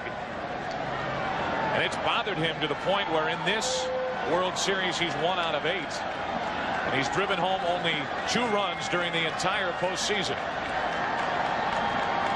2 on 1 out. 1 ball 1 strike. Well, being a left-handed hitter, before he strides into the ball and approaches the pitch, he needs to get his weight back onto that back leg. And if you've got a bad hamstring or a bad quad muscle on your push-off leg, you're going to feel it on every swing. 1-1 on O'Neill. 2 on 1 out. Outside corner, strike 2. You become tentative at the plate, and I think that more than any other word describes O'Neill's approaches at the plate during this series. Crowd wants another John Smoltz strikeout. He struck out 8. 2-2.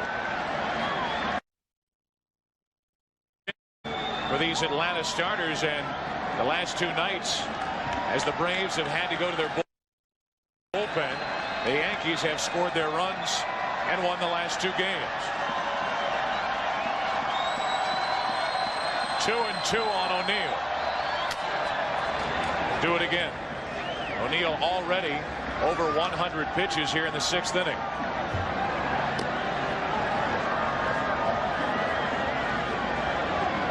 O'Neill with that bad left hamstring, you can see doesn't really ever get his weight onto that back leg. Just a slight rocking motion, almost as if he's anticipating the pain he's going to feel when he gets that weight back on the back leg.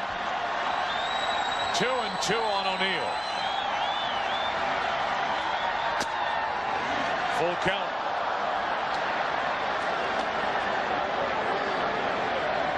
I think Joe Torre is going to send the runners. He just nodded to first base coach Willie Randolph. Yes. Risky with O'Neill. With Smoltz on the mound, this could be the old strike him out, throw him out double play. If they start the runners.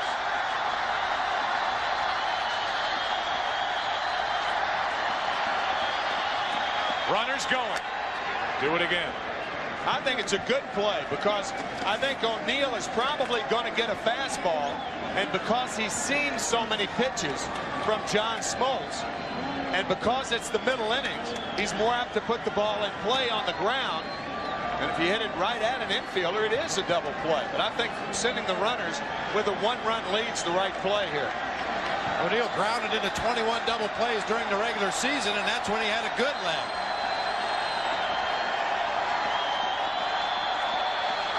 Going again.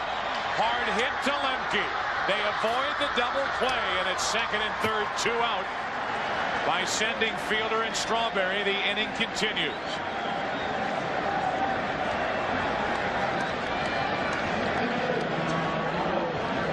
That's a calculated risk a manager has to take. He's got to trust his personnel to do the job up there. Paul O'Neill knew the runners were going to go.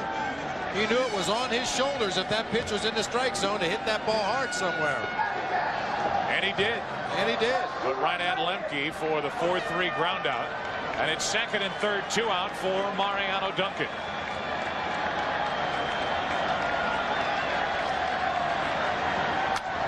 Strike one. Well, the Yankees as a team may be much more patient at the plate against the Brave starters, but Mariano Duncan as an individual, particularly with runners in scoring position, is not going to let anything pass. First pitch swinging in each of his 3 at-bats tonight. Second and third, 2 out. 1-1 on Duncan. Looking for his first World Series RBIs here in 1996. And just his second hit.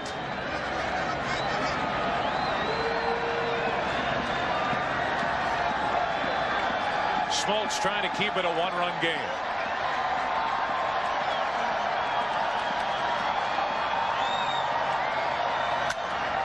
That's out of play for strike 2. 3 straight fastballs to Duncan. John Smoltz led the National League in wild pitches 3 straight years, 92 through 94. Most of them came on the splitter.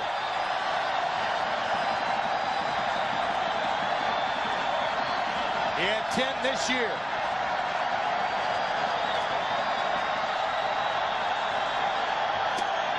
Inning over.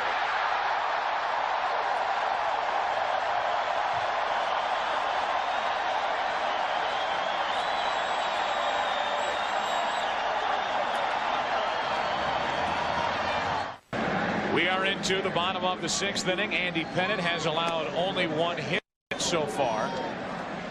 There have been 4 World Series one-hitters. Ed Ruleback for the Cubs in 1906. Claude Passot for the Cubs in 1945. Bill Bevins for the Yankees in 1947. And Jim Lonborg for Boston in 1967. Interesting thing about Bevins in 1947, he allowed only 1 hit, which was the game winner. Wow. 2-run double by Cookie Lavagetto to win game 4. The Yankees went on to win that series 4-3. And then, of course, there's that 5th one. But it's interesting with Bevins. You know, you start talking about one-hitters, talk about no-hitters, talk about perfect game, which, of course, belongs to Don Larson in 1956, October 8th. Pettitte's had that kind of game after a very rocky start in game 1. Smoltz is on to start the inning with a hit. Forget the one-hitter, and the tying run is on in the 6th.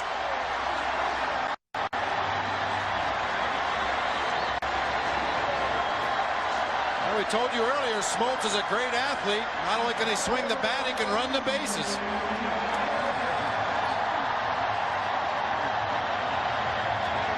Cut fastball from Pettitte, tries to get inside on Smoltz. He'll have nothing to do with that. Hooks the ball into left field. So the tying run is on here in the 6th inning. Here's Grissom. He struck out and walked.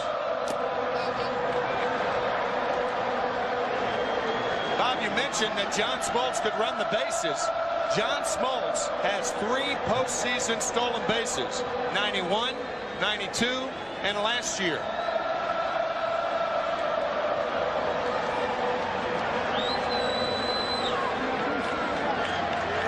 Pettitte has already caught 1. Andrew Jones last inning. And he checks on Smoltz. Well, you got to give Joe Torre and his staff credit because they obviously know that John Smoltz can run. Otherwise, they wouldn't be holding him on.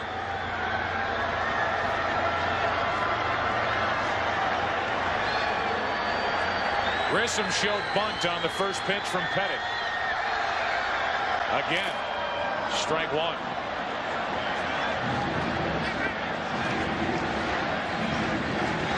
Mark, Marquise will try to bunt the ball if the sacrifice is on again down the first baseline. The reason for that is the first baseman's holding the runner on, and he can't break home until the pitcher releases the ball. Anybody else surprised that the Braves are bunting here? I wouldn't be surprised if they take it off and let Marquise Grissom swing away right here. Yankees playing a very aggressive bunt defense. A lot of holes in that infield. We got Grissom at the plate, who came into this game 8 out of 19. He's had a hit in each of his first 10 World Series games. I don't know why you take the bat out of his hands. Now he's swinging, strike 2. Well, sometimes what you do and what a manager will do, they'll help the hitter out by luring the infield in, by getting infield movement. And Bobby Cox has even talked about that. And that's why he puts the bunt on early in the count and then allows the hitter to swing away, as he did with Grissom then. Smoltz a leadoff hit. He's hit the ball hard twice tonight. He's lined to right and singled. Now the 1-2 to Grissom. Base hit left field.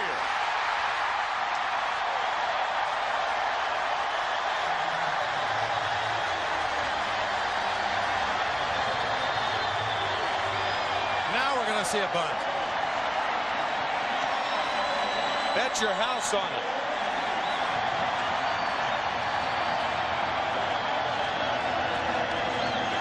Got a breaking ball down and into Marquise Grissom. That low ball is the easiest pitch to hit. You just drop the head of the bat on it. And now with 2 on, nobody out, and Mark Lemke coming up. The Yankees expect the bunt. Lemke tried to bunt here in game 3 in this same situation and popped up to first. Charlie Hayes out to talk to Andy Pettit as Jimmy Williams talks to Mark Lemke. Now Jeter and Duncan join Hayes and Pettit. The one thing Lemke will try to do is bunt it hard enough to get it by Pettit. Keep in mind that a left-hander is falling toward the third base line, and he makes this play. If he makes the play, he can go to third a lot easier because it's a much easier throw for a left-hander than a right-hander. Well, there's all kinds of conferences going on now. Mel Stottlemyre apparently saw the confusion at the mound. There can be no confusion in a bunt situation. Everybody needs to know where the other players are going to be, know where you're going to try to get the out. Pat Corrales, the first base coach, goes out and talks to the runner, John Smoltz, at second base. All kinds of communicating going on out there. Another thing that certainly would be to the advantage of the Braves, as you mentioned, John Smoltz, a good base runner, and he's a fast base runner. Not only good, but he can run. Tying and go-ahead runs on. Nobody out here in the 6th inning. Yankees leading by 1.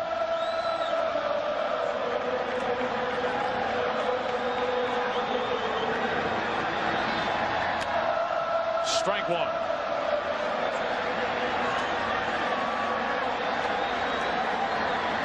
You bet Lemke is fighting himself to get that bunt effort here in game 3 out of his head when he popped it up to the first baseman in a key situation. The Yankees went on to win that game 5-2.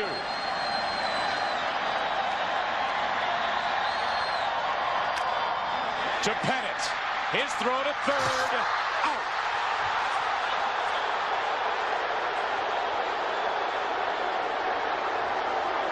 That's the play we were talking about. A right-hander can't make this play. But Andy Pettit, by barehanding the ball, makes a terrific play. The bunt's not a bad one. A barehanded by Pettit to just get Smoltz at third.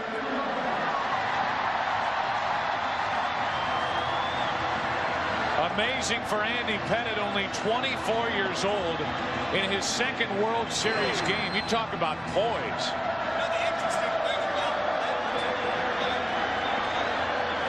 Was that by barehanding the ball, he lost nothing. If he drops the ball, he still gets Lemke at first.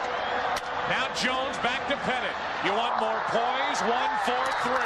Inning over, and the Yankees hold on to the lead. After 6, 1-0 New York. Back to Fulton County after this from your local Fox station.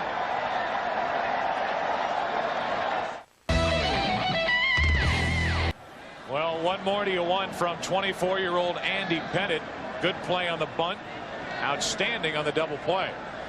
Makes the transition from the glove to the throwing hand very quickly. A good feed right over the base. Nothing to it. We have played 6. It's 1-0 New York, and Leyritz will lead it off. Smoltz has struck out 9. John's postseason strikeout high is 10, which came in the NLCS in 1993 against Philadelphia, Game 4. The Yankees are having fun.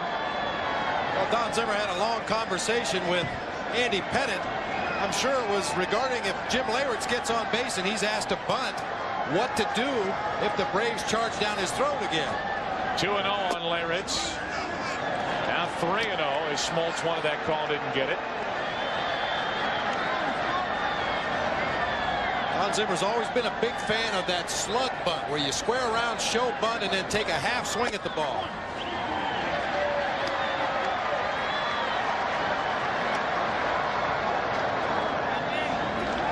Leyritz leading it off. He's struck out. He's singled. Off the end of the bat, down the right field line. Die, can't get there. Good effort. Strike 2.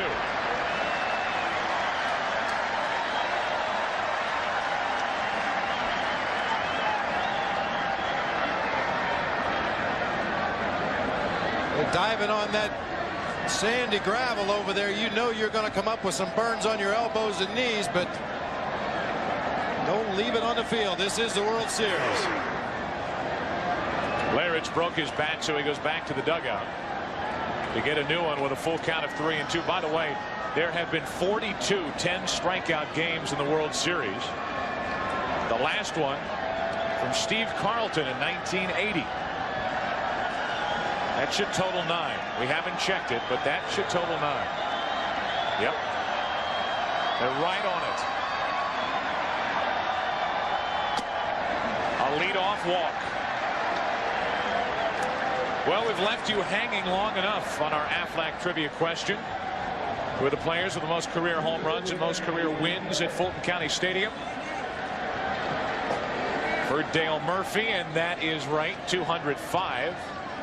And Phil Niekro, the most career wins here at this ballpark, 130. And their numbers are retired. Murphy, the 2-time MVP.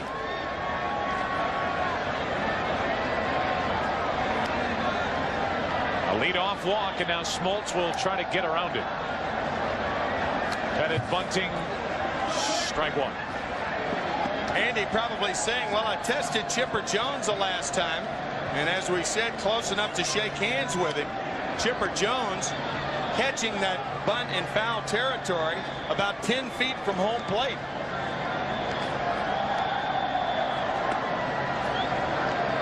Leyritz a leadoff walk and 0-1 count on Pettit. Just to finish the story about the strikeouts, Bob Gibson had 5 10 strikeout games. The record, of course, set by Gibson, 17. 1968 with a catcher named McCarver behind the plate.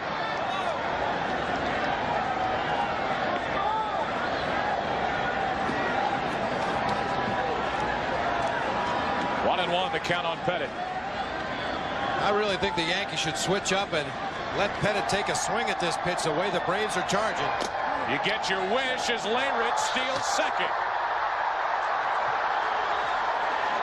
The Braves fall asleep, and Leyritz, who stole 2 bases during the regular season, gets his first in the postseason. I think that was a delayed steal. Javier Lopez blinded, and you could see the delay of the infielders covering.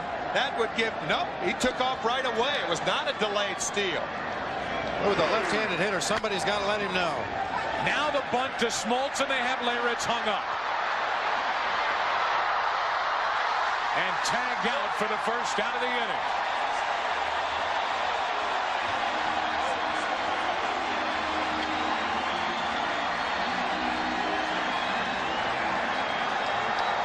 The fielder's choice 1-5-6, and Leyritz, who stole second, is erased between second and third.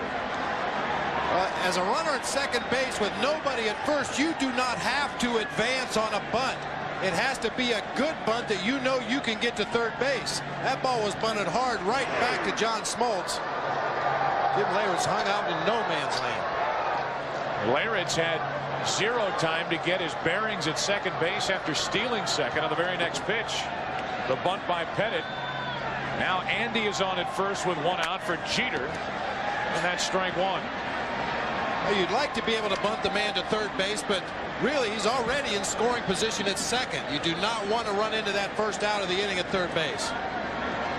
And also your vantage point from second base on a ball bunted back to the pitcher, it's not as good as if you were to have an angle on a ball bunted toward first or toward third.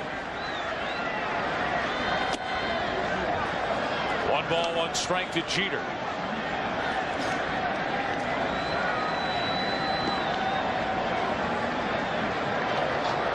That's a good point, though, Bob. And I think Joe Torre telling Jim Leyritz that you don't have to go if the ball's not a good bunt. To the right side for the double play. Pettit doubled off. 3 unassisted. Bottom of the 7th inning. Time to stretch. Yankees lead by 1. Bottom of the 7th inning. They play Old Lang Syne here at Fulton County Stadium after Derek Jeter lined into the double play. Well, as he has been doing most of this World Series, inside outing the ball right at Fred McGriff. Andy Pettit with not much base running experience, but I don't think a regular base runner could have got back on that line drive. I think Andy is upset because he didn't get the bunt down a little better with Leyritz on at second base. So the Yankees still out in front 1-0 as we get into the bottom of the 7th inning. It'll be a tough frame for Pettit. McGriff, Lopez, and Andrew Jones. 4, 5, and 6 for the Braves here in the 7th.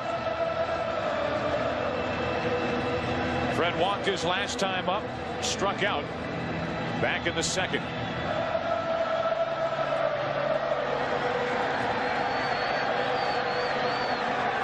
I think particularly out over the plate against the left-hander.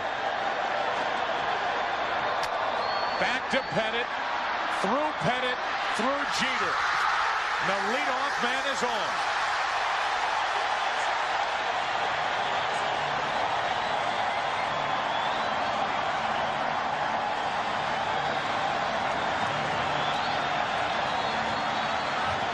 McGriff got that pitch out over the plate that you just talked about, Tim. This ball just handcuffs Jeter a little bit. McGriff hustles down the line. Cecil Fielder with the big stretch, can't get him. It's an error on the shortstop, Jeter. And 1 error on each side tonight.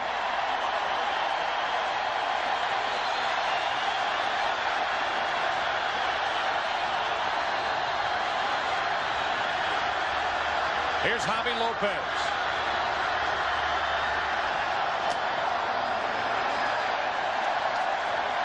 Each error made tonight. There's that ball hit by McGriff. Pettit tries to go behind his back. Jeter bobbles. Had he come up cleanly, McGriff's out. But both errors that were made tonight made to lead off the inning. The Yankees capitalized. The Braves hope they do. The other error belongs to Grissom. A 2-base error on a ball hit by Charlie Hayes leading off the 4th.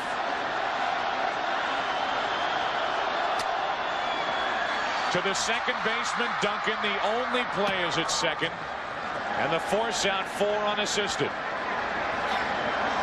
I think that's a bad play by Mariano Duncan right there. If he fields that ball and runs at McGriff and throws the ball to first base, they get the force at first base. They have McGriff caught in a rundown. Look where Fred McGriff is right there, middle of the baseline. Go to first base, get the out. You've got McGriff caught in a rundown. Should have been a double play.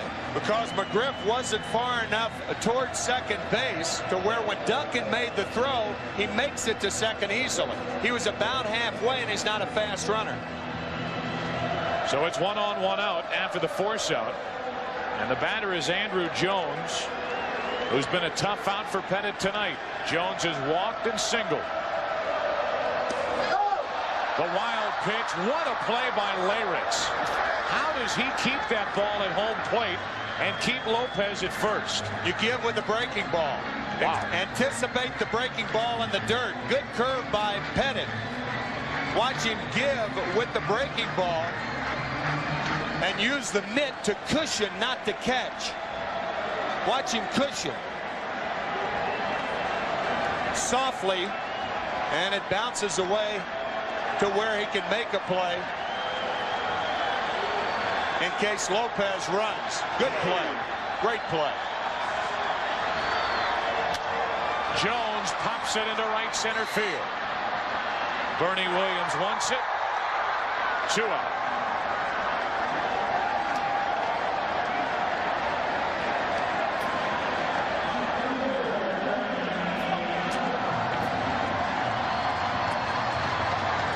We saw some miscommunication earlier between Grissom and Dye. Look at Bernie Williams. Screaming at the top of his lungs, waving his glove, telling Paul O'Neill, I got it. David Weathers getting ready for the Yankees in their bullpen. 1 on 2 out. Jermaine Dye, strike 1. In case you're wondering about Mariano Rivera, he has appeared in each of the last 3 games. Never in his big league career has he thrown in 4 straight games. And this would normally be his territory of the ball game, a 1-run lead in the 7th inning. Usually Mariano Duncan would be warming up to start the inning. Mariano Rivera, rather. 0-1 the count. 1-1 on Jermaine Dye. Balecki getting ready for Atlanta. That points out the problems right there for the Atlanta bullpen. Balecki was extended last night. He's warming up again here tonight. There's a strike to Jermaine Dye, and it's 1-2. Bobby Cox at least telling us he came into this game not expecting to use Balecki. He's getting loose here in the 7th.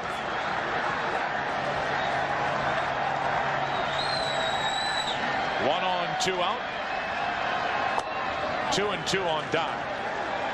I think unless the Braves get down to John Smoltz' spot in the order and have a chance to score a run, I think you're going to see John Smoltz go back out there. Right. A tired John Smoltz is better than anybody they can bring in out of that bullpen right now.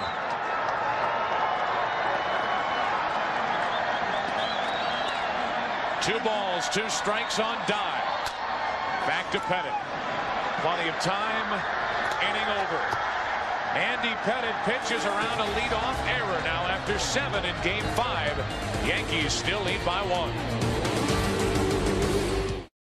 We played 7 here in Game 5. Series tied 2 games apiece. 1-0 New York as they bat in the 8th inning.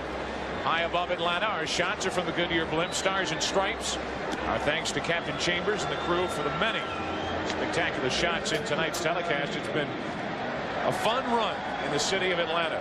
For all of us at Fox Sports, we've had a lot of time in this city, and the city of Atlanta has been very kind to us. And the fans really turned it around from the first 2 games of the NLCS. They seem to be a little blasé, a few extra seats here at Fulton County Stadium, but when the Cardinals pushed them to the wall, the fans responded in a big way. They are here for the final game at Fulton County Stadium. Here's Charlie Hayes leading it off. Strike 1. How about the matchup for Game 6? Right into your living room here. Duck. John Smoltz working strong into the 8th inning. Game 6 will have Greg Maddux and Jimmy Key. A rematch of Game 2. That game will take place at Yankee Stadium on Saturday night. 7:30 Eastern right here on Fox. It's Hayes, Williams, and Fielder. Breaking ball is just low. And a 1-2 count on Charlie Hayes. And the 8th inning of this game becomes pivotal. The bottom of the 8th. This slider just missing from Smoltz. Just a wee bit low.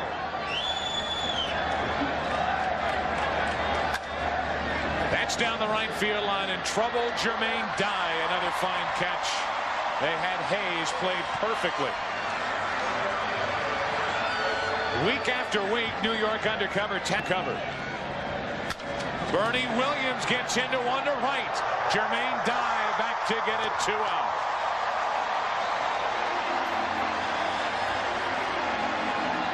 That was a good play because Jermaine Dye was turned around. He turned the wrong way, recovered in time.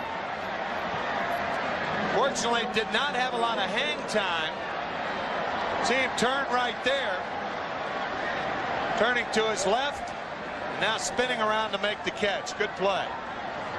See him look over his right shoulder initially and then had to make the adjustment over his left shoulder to make the play. Talk about two good young rookie outfielders, Jermaine Dye and Andrew Jones. There's a ball to Cecil Fielder, who has had a big night. 3 out of 3 with the only RBI tonight coming on a 1-out double to score Charlie Hayes, who had reached on an error back in the 4th.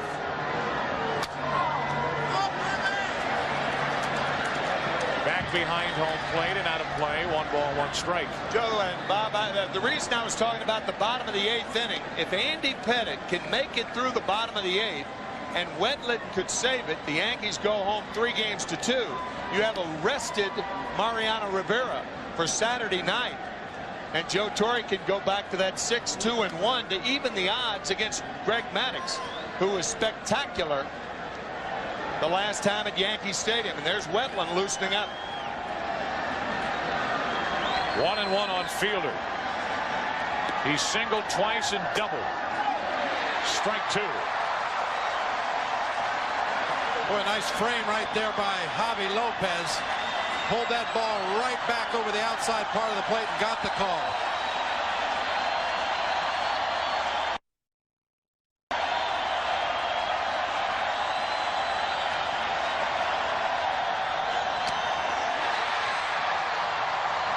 That's number 10. And that ends the top of the 8th inning. Braves bat. Smoltz wants the crowd to get up. Braves trail by 1. We get into the bottom of the 8th inning after Smoltz strikes out his 10th by getting Fielder to end the top of this inning. Got away with a bad slider. You can see the way Javi Lopez caught that ball. The pitch was actually moving back into the right-hander. Result is still the same. Smoltz trying to fire up his teammates. Andy Pettitte back to work.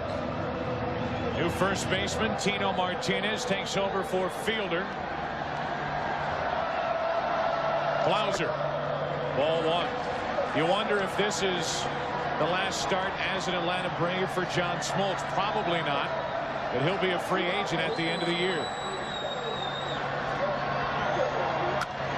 Into left field. Well hit at the track, at the wall. Caught by Strawberry.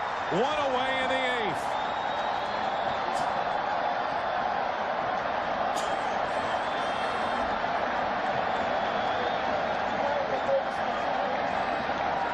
What a remarkable play by a man with a broken big toe on his right foot.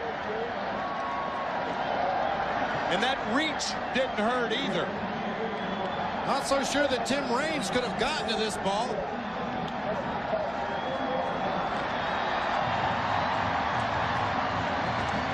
Mel Stottlemyre, the pitching coach, cheerleading for his pitcher. But you really have to be impressed with the 1996 World Series turned in by Darryl Strawberry. Absolutely. The running catch literally at the wall to Rob Blauser now. Mike Mordecai off the bench. He'll hit for Smoltz. A 6'6" frame and a wingspan like an eagle. Catches the ball right before crashing into the wall. To the shortstop Jeter. It eats him up. Still got him. 2 gone.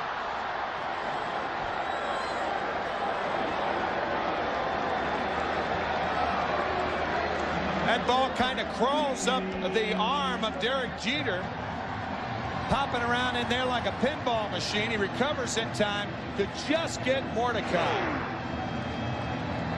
Gives you a good idea of just how strong his arm is. Looking at the infield, Jeter's had problems all night fielding ground balls. 2 out, nobody on for Marquise Grissom. Wohlers getting ready for Atlanta out of their bullpen, and he will take over in the 9th inning. Smoltz lifted for the pinch hitter Mordecai. Now Grissom 1 out of 2 with a walk and a single. Up the middle and through for a 2-out base hit.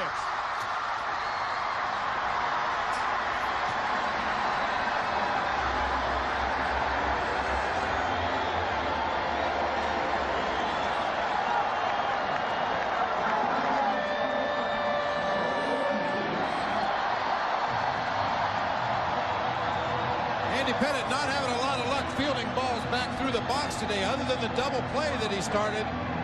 He's trying to field one behind his back, and that time I think he was fooled. The ball wasn't hit as hard as he thought it was. So the 2-out hit. The inning continues for Mark Lemke, trying to keep a 13-game postseason hitting streak alive.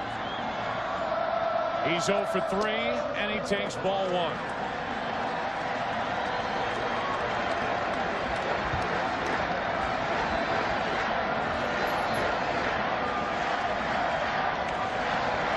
Run at first for Atlanta. And Pettit gives Grissom a look. Grissom has 1 stolen base in this game. The other stolen base by Andrew Jones. Count in Mark Lemke's favor. See if Bobby Cox has Lemke take a strike and allow Grissom to steal.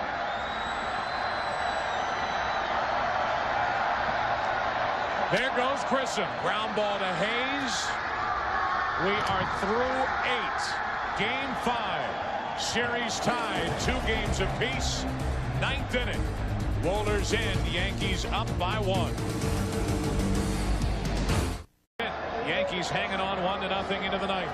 Bobby Cox was livid. One of the few times he ever gets mad at Mark Lemke, but he was very upset that Lemke didn't take that strike to give Grissom a chance to steal the base.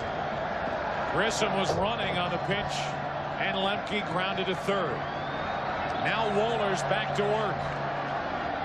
Strawberry leads it off.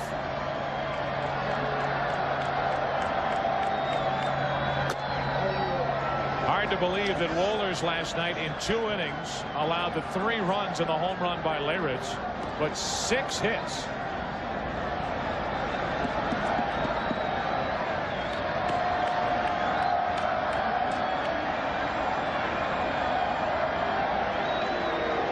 Strawberry tonight has made his presence felt with that catch in left. Last inning, 1996 postseason. 5 saves, 1 blown save. 1 ball, 1 strike.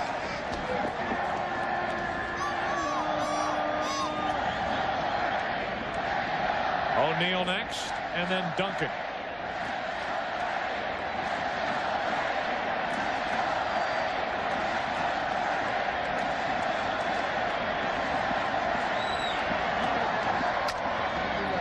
The slow roller for Wohlers. 1 away. 99 miles per hour from Wohlers. Strawberry, the first out here in the 9th inning. Saturday, it's Gamely on Fox. Paul O'Neill in this World Series has only 1 hit. 1 out of 9. Ball 1. Usually those balls that come in about 99 go out at about 8. That's what that ball Strawberry hit. It's about 8 miles an hour going down to first. Wohlers made a good play. Yeah. Leadoff man retired. This may be enforcing as you look at Wetland getting ready out in the Yankee bullpen. Interesting what will happen in the bottom of this 9th inning. with Chipper, Jones, and McGriff, the first two scheduled hitters. Jones better from the left side, McGriff a left-hander. Pettit may start the bottom of the 9th inning. You remember last night in the bottom of the 10th inning with McGriff leading off. Joe Torre leaving Graham Lloyd in to pitch to one batter. And then Wetland came in. Wetland is just now starting to toss lightly out of the bullpen. 3-1 the count on O'Neill. Here's ball 4, a 1-out walk. I think you're right on, Joe. If John Wetland was going to start this inning, he would be cranking it up a lot quicker than he is right now. He's just playing a casual game of catch.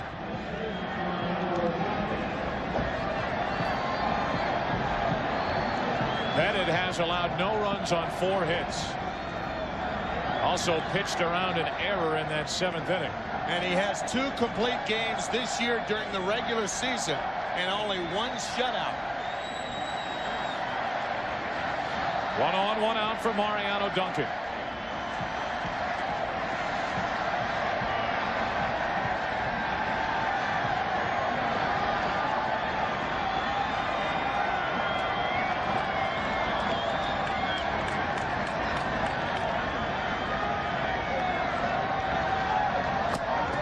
First pitch swinging as usual, strike 1.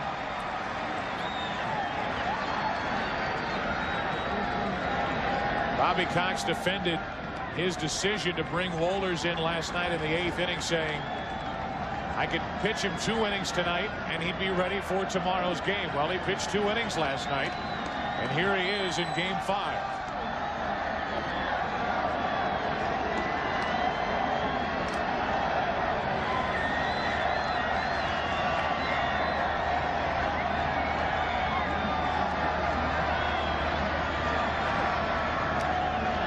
One out. Strike 2. You can see the downward movement on that split finger fastball from Mark Wohlers. Has not yet gone to the slider that was his downfall in last night's ball game. Watch the movement on this ball as it goes straight down to the ground.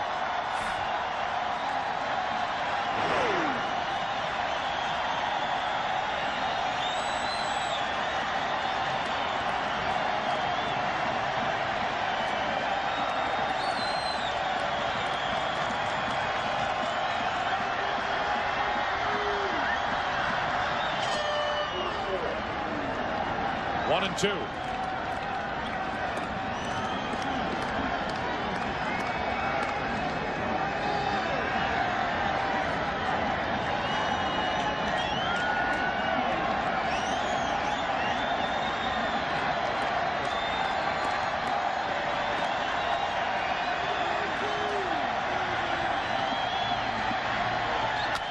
To the right side, Lemke, good play. Out at second. Safe at first.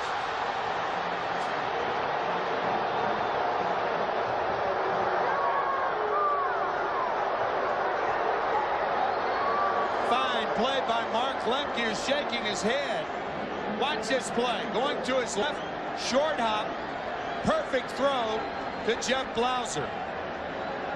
Duncan just beat it. It's always tougher to turn that double play from second to short to first because of the time involved in turning the body around, making that throw to short. Duncan on at first, 2 out, and the rematch. Laric, strike 1. 1 home run in the 1996 World Series last night to tie the game in the 8th inning. A 3-run shot against Wohlers, and I wonder how many sliders you'll see. Nada.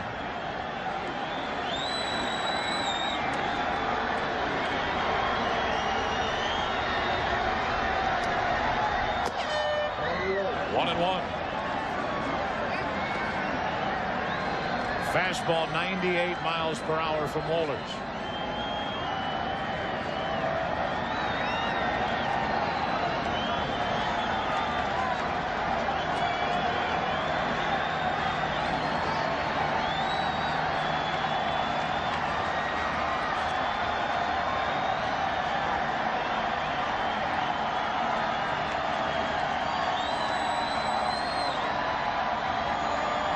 Duncan stealing second.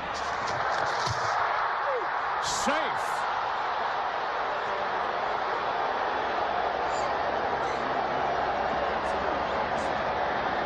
Now nobody's on the on-deck circle, so that's why Bobby Cox is going to make Joe Torre go to somebody else or have Andy Pettitte hit for himself.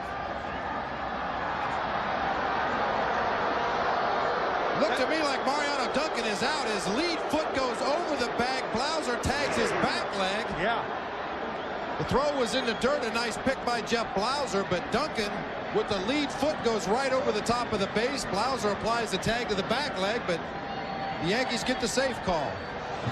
Now the wild pitch on ball 4 of the intentional walk, and it's first and third, 2 out.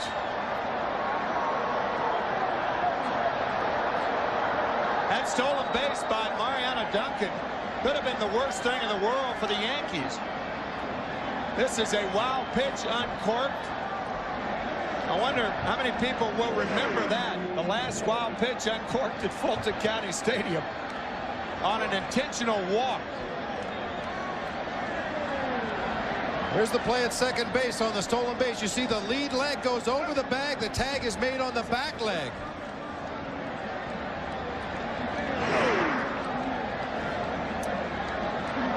But Duncan was called safe, and your point, Tim, the stolen base takes the bat right out of the hands of Leyritz. After the intentional walk, it's first and third because of the wild pitch. And here's what Joe Torre thinks of Chipper Jones and Fred McGriff, who will bat in the bottom of this 9th inning.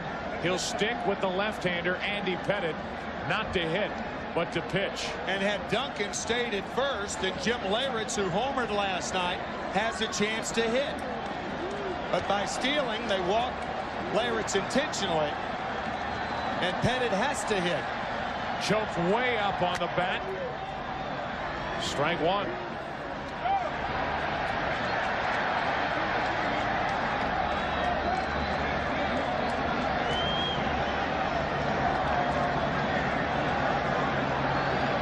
Well, no secret what he's looking for. Just has a little trouble catching up to it.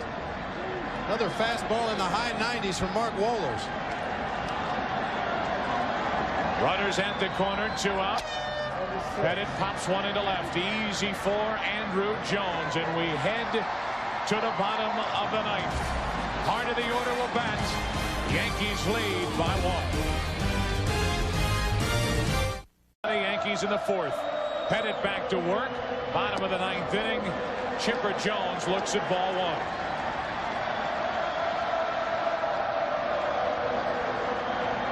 Hitless tonight.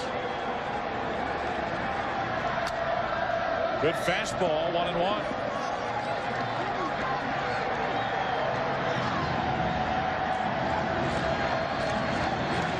Luis Sojo takes over at second base for Mariano Duncan.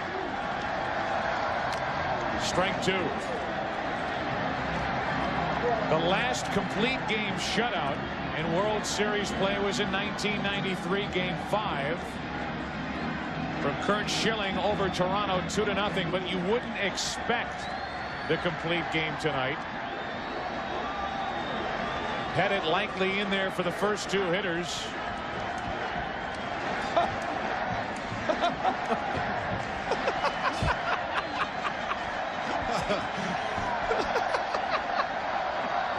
One and 2, the count on Chipper Jones.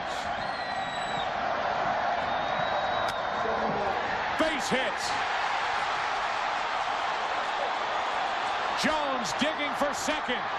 He's there with nobody out.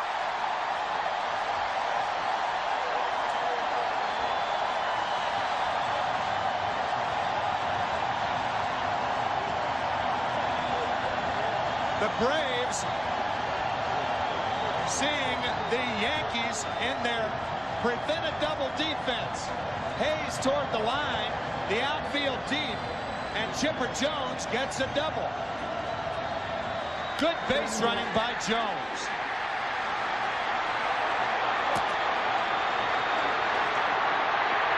He got that double by hustling out of the batter's box. You Right. don't get a double going from first to second. You get it from going hard right out of the box. Tying run at second for McGriff.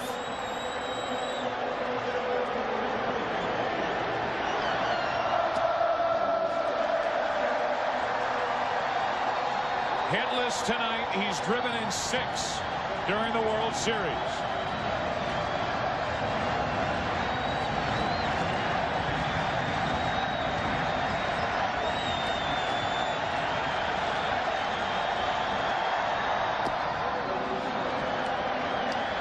One and one.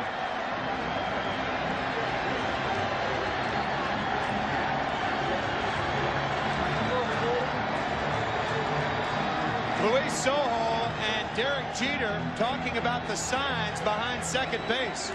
So over to talk to Jeter, asking him what is Leyritz putting down, just to make sure. You got to be thinking this is the last batter for Andy Pettitte in this ball game. Javier Lopez on deck in Wetland, getting ready in the Yankee bullpen. 1-1 on McGriff. To the right side, the runner advances to third, and Martinez will take it himself. 1 away.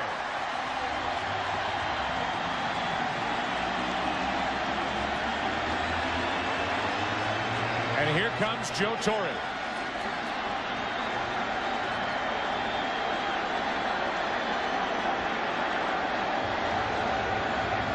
Wetland and Weathers getting ready. It'll be Wetland. Pettitte gone. What an effort. Tying run at third. 1 out. Runs on 5 hits. He leaves with a tying run at third. 1 out, and he hands it to Wetland. Joe Torre will be second guessed for leaving Pettitte in to hit in the top of this 9th inning. But it's easy to understand why he did it. He has a tired bullpen. Pettitte had been working very well. You had Jones and McGriff coming up in the 9th inning, and it was Wohlers on the mound for Atlanta. Not easy to bank on a hit against Wohlers. Chipper Jones, a hustling double to lead off the inning. McGriff tapped to first. Tying run at third. 1 out. The infield in with Javi Lopez at the plate. Right at Hayes. Jones holds at third. 2 out.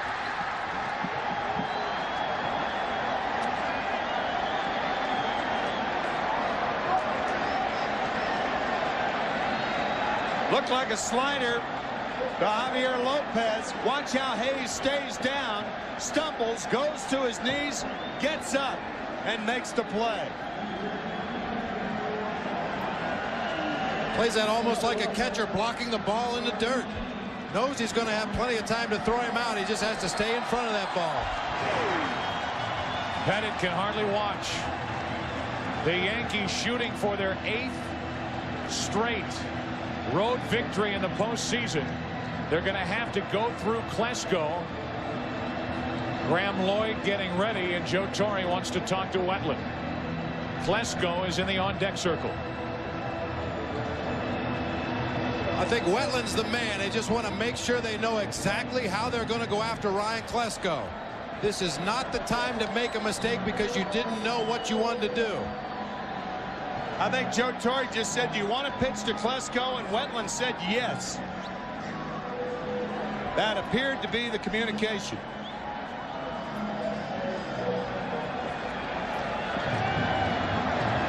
Tying run at third. 2 out. And Ryan Klesko off the bench for Atlanta. The alternative would have been a very gutsy move by Joe Torre. Walk Klesko and pitch to Jermaine Dye. Here is the alternative. And by doing this, you're putting the winning run on base. So Joe didn't ask him if he wanted to pitch to him. He asked him if he wanted to walk him. There was that pensive delay on Wetland's part. And he finally said, yeah.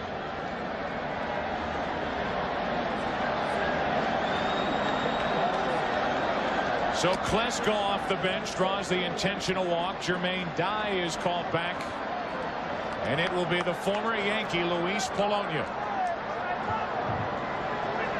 I think Bobby Cox in this situation not only going with the left-hander against the right-handed pitcher, but realizing that Polonia with good speed could beat out an infield hit and tie the game. Off the bench for Atlanta, their pinch hitters are 0 for their last 21 during the postseason. A major league record, 0 for 18 this postseason. I don't think Pettit's looked up yet. Unless there's a television set on the floor of that dugout, he has not looked up since he went to the bench. Runners at first and third, 2 out. Bottom of the 9th inning with the Yankees leading by 1.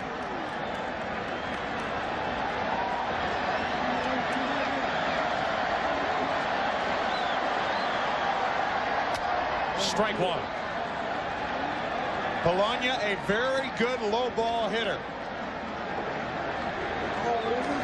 Sure enough, Wetland starts him out with a fastball.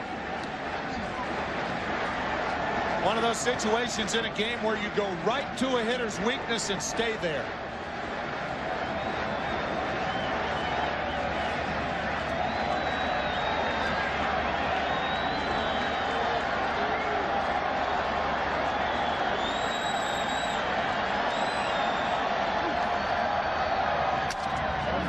Broken bat, foul ball, strike 2.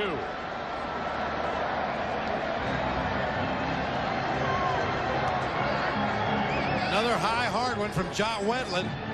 Running that fastball right in on Louis Polonia's hands, shattering the bat.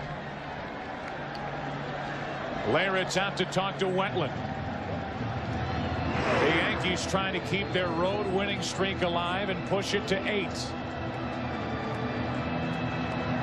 Trying to take a 3-2 advantage as this series heads back to Yankee Stadium. Game 6, Saturday night. The 0-2. Polonia stays alive.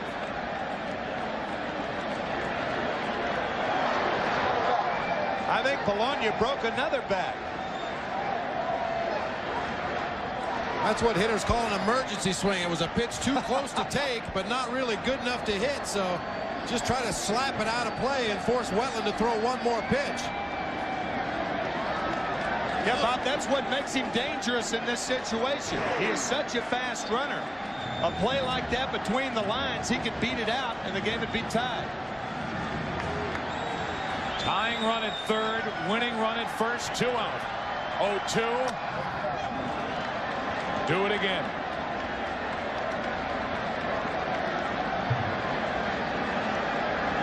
What a start for 24-year-old Andy Pettitte tonight.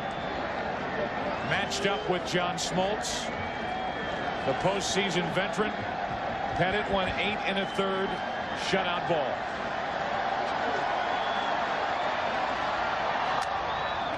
Polonia battling.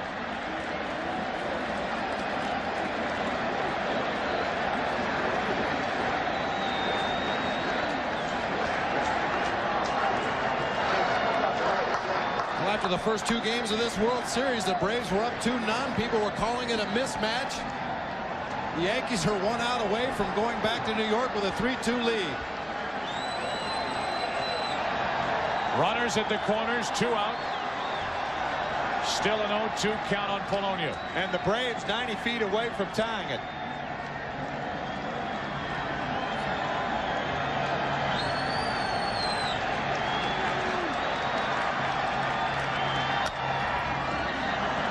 What an at-bat.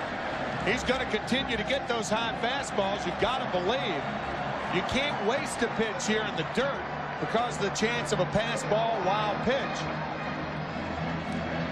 Steady diet of high fastballs. Polonia doing a good job of fighting them off, but just not quite able to get on top of it and put it in play.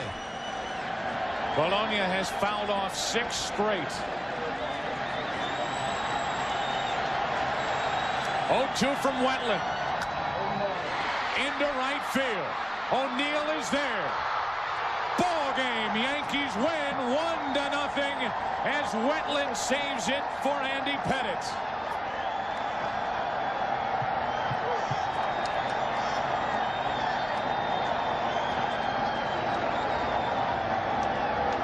What a play by Paul O'Neill to end it.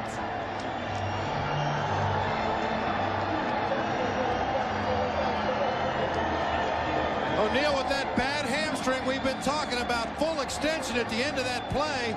Comes up limping. Yeah. Pettitte with the hugs, and why not? He is our Chevrolet player of the game. Andy Pettitte, 8 in a third innings. No runs on 5 hits. Walked 3, struck out 4, and picks up the biggest win in his life. Take a break, come back, and wrap up Game 5 here in Atlanta. The Yankees are up 3-2.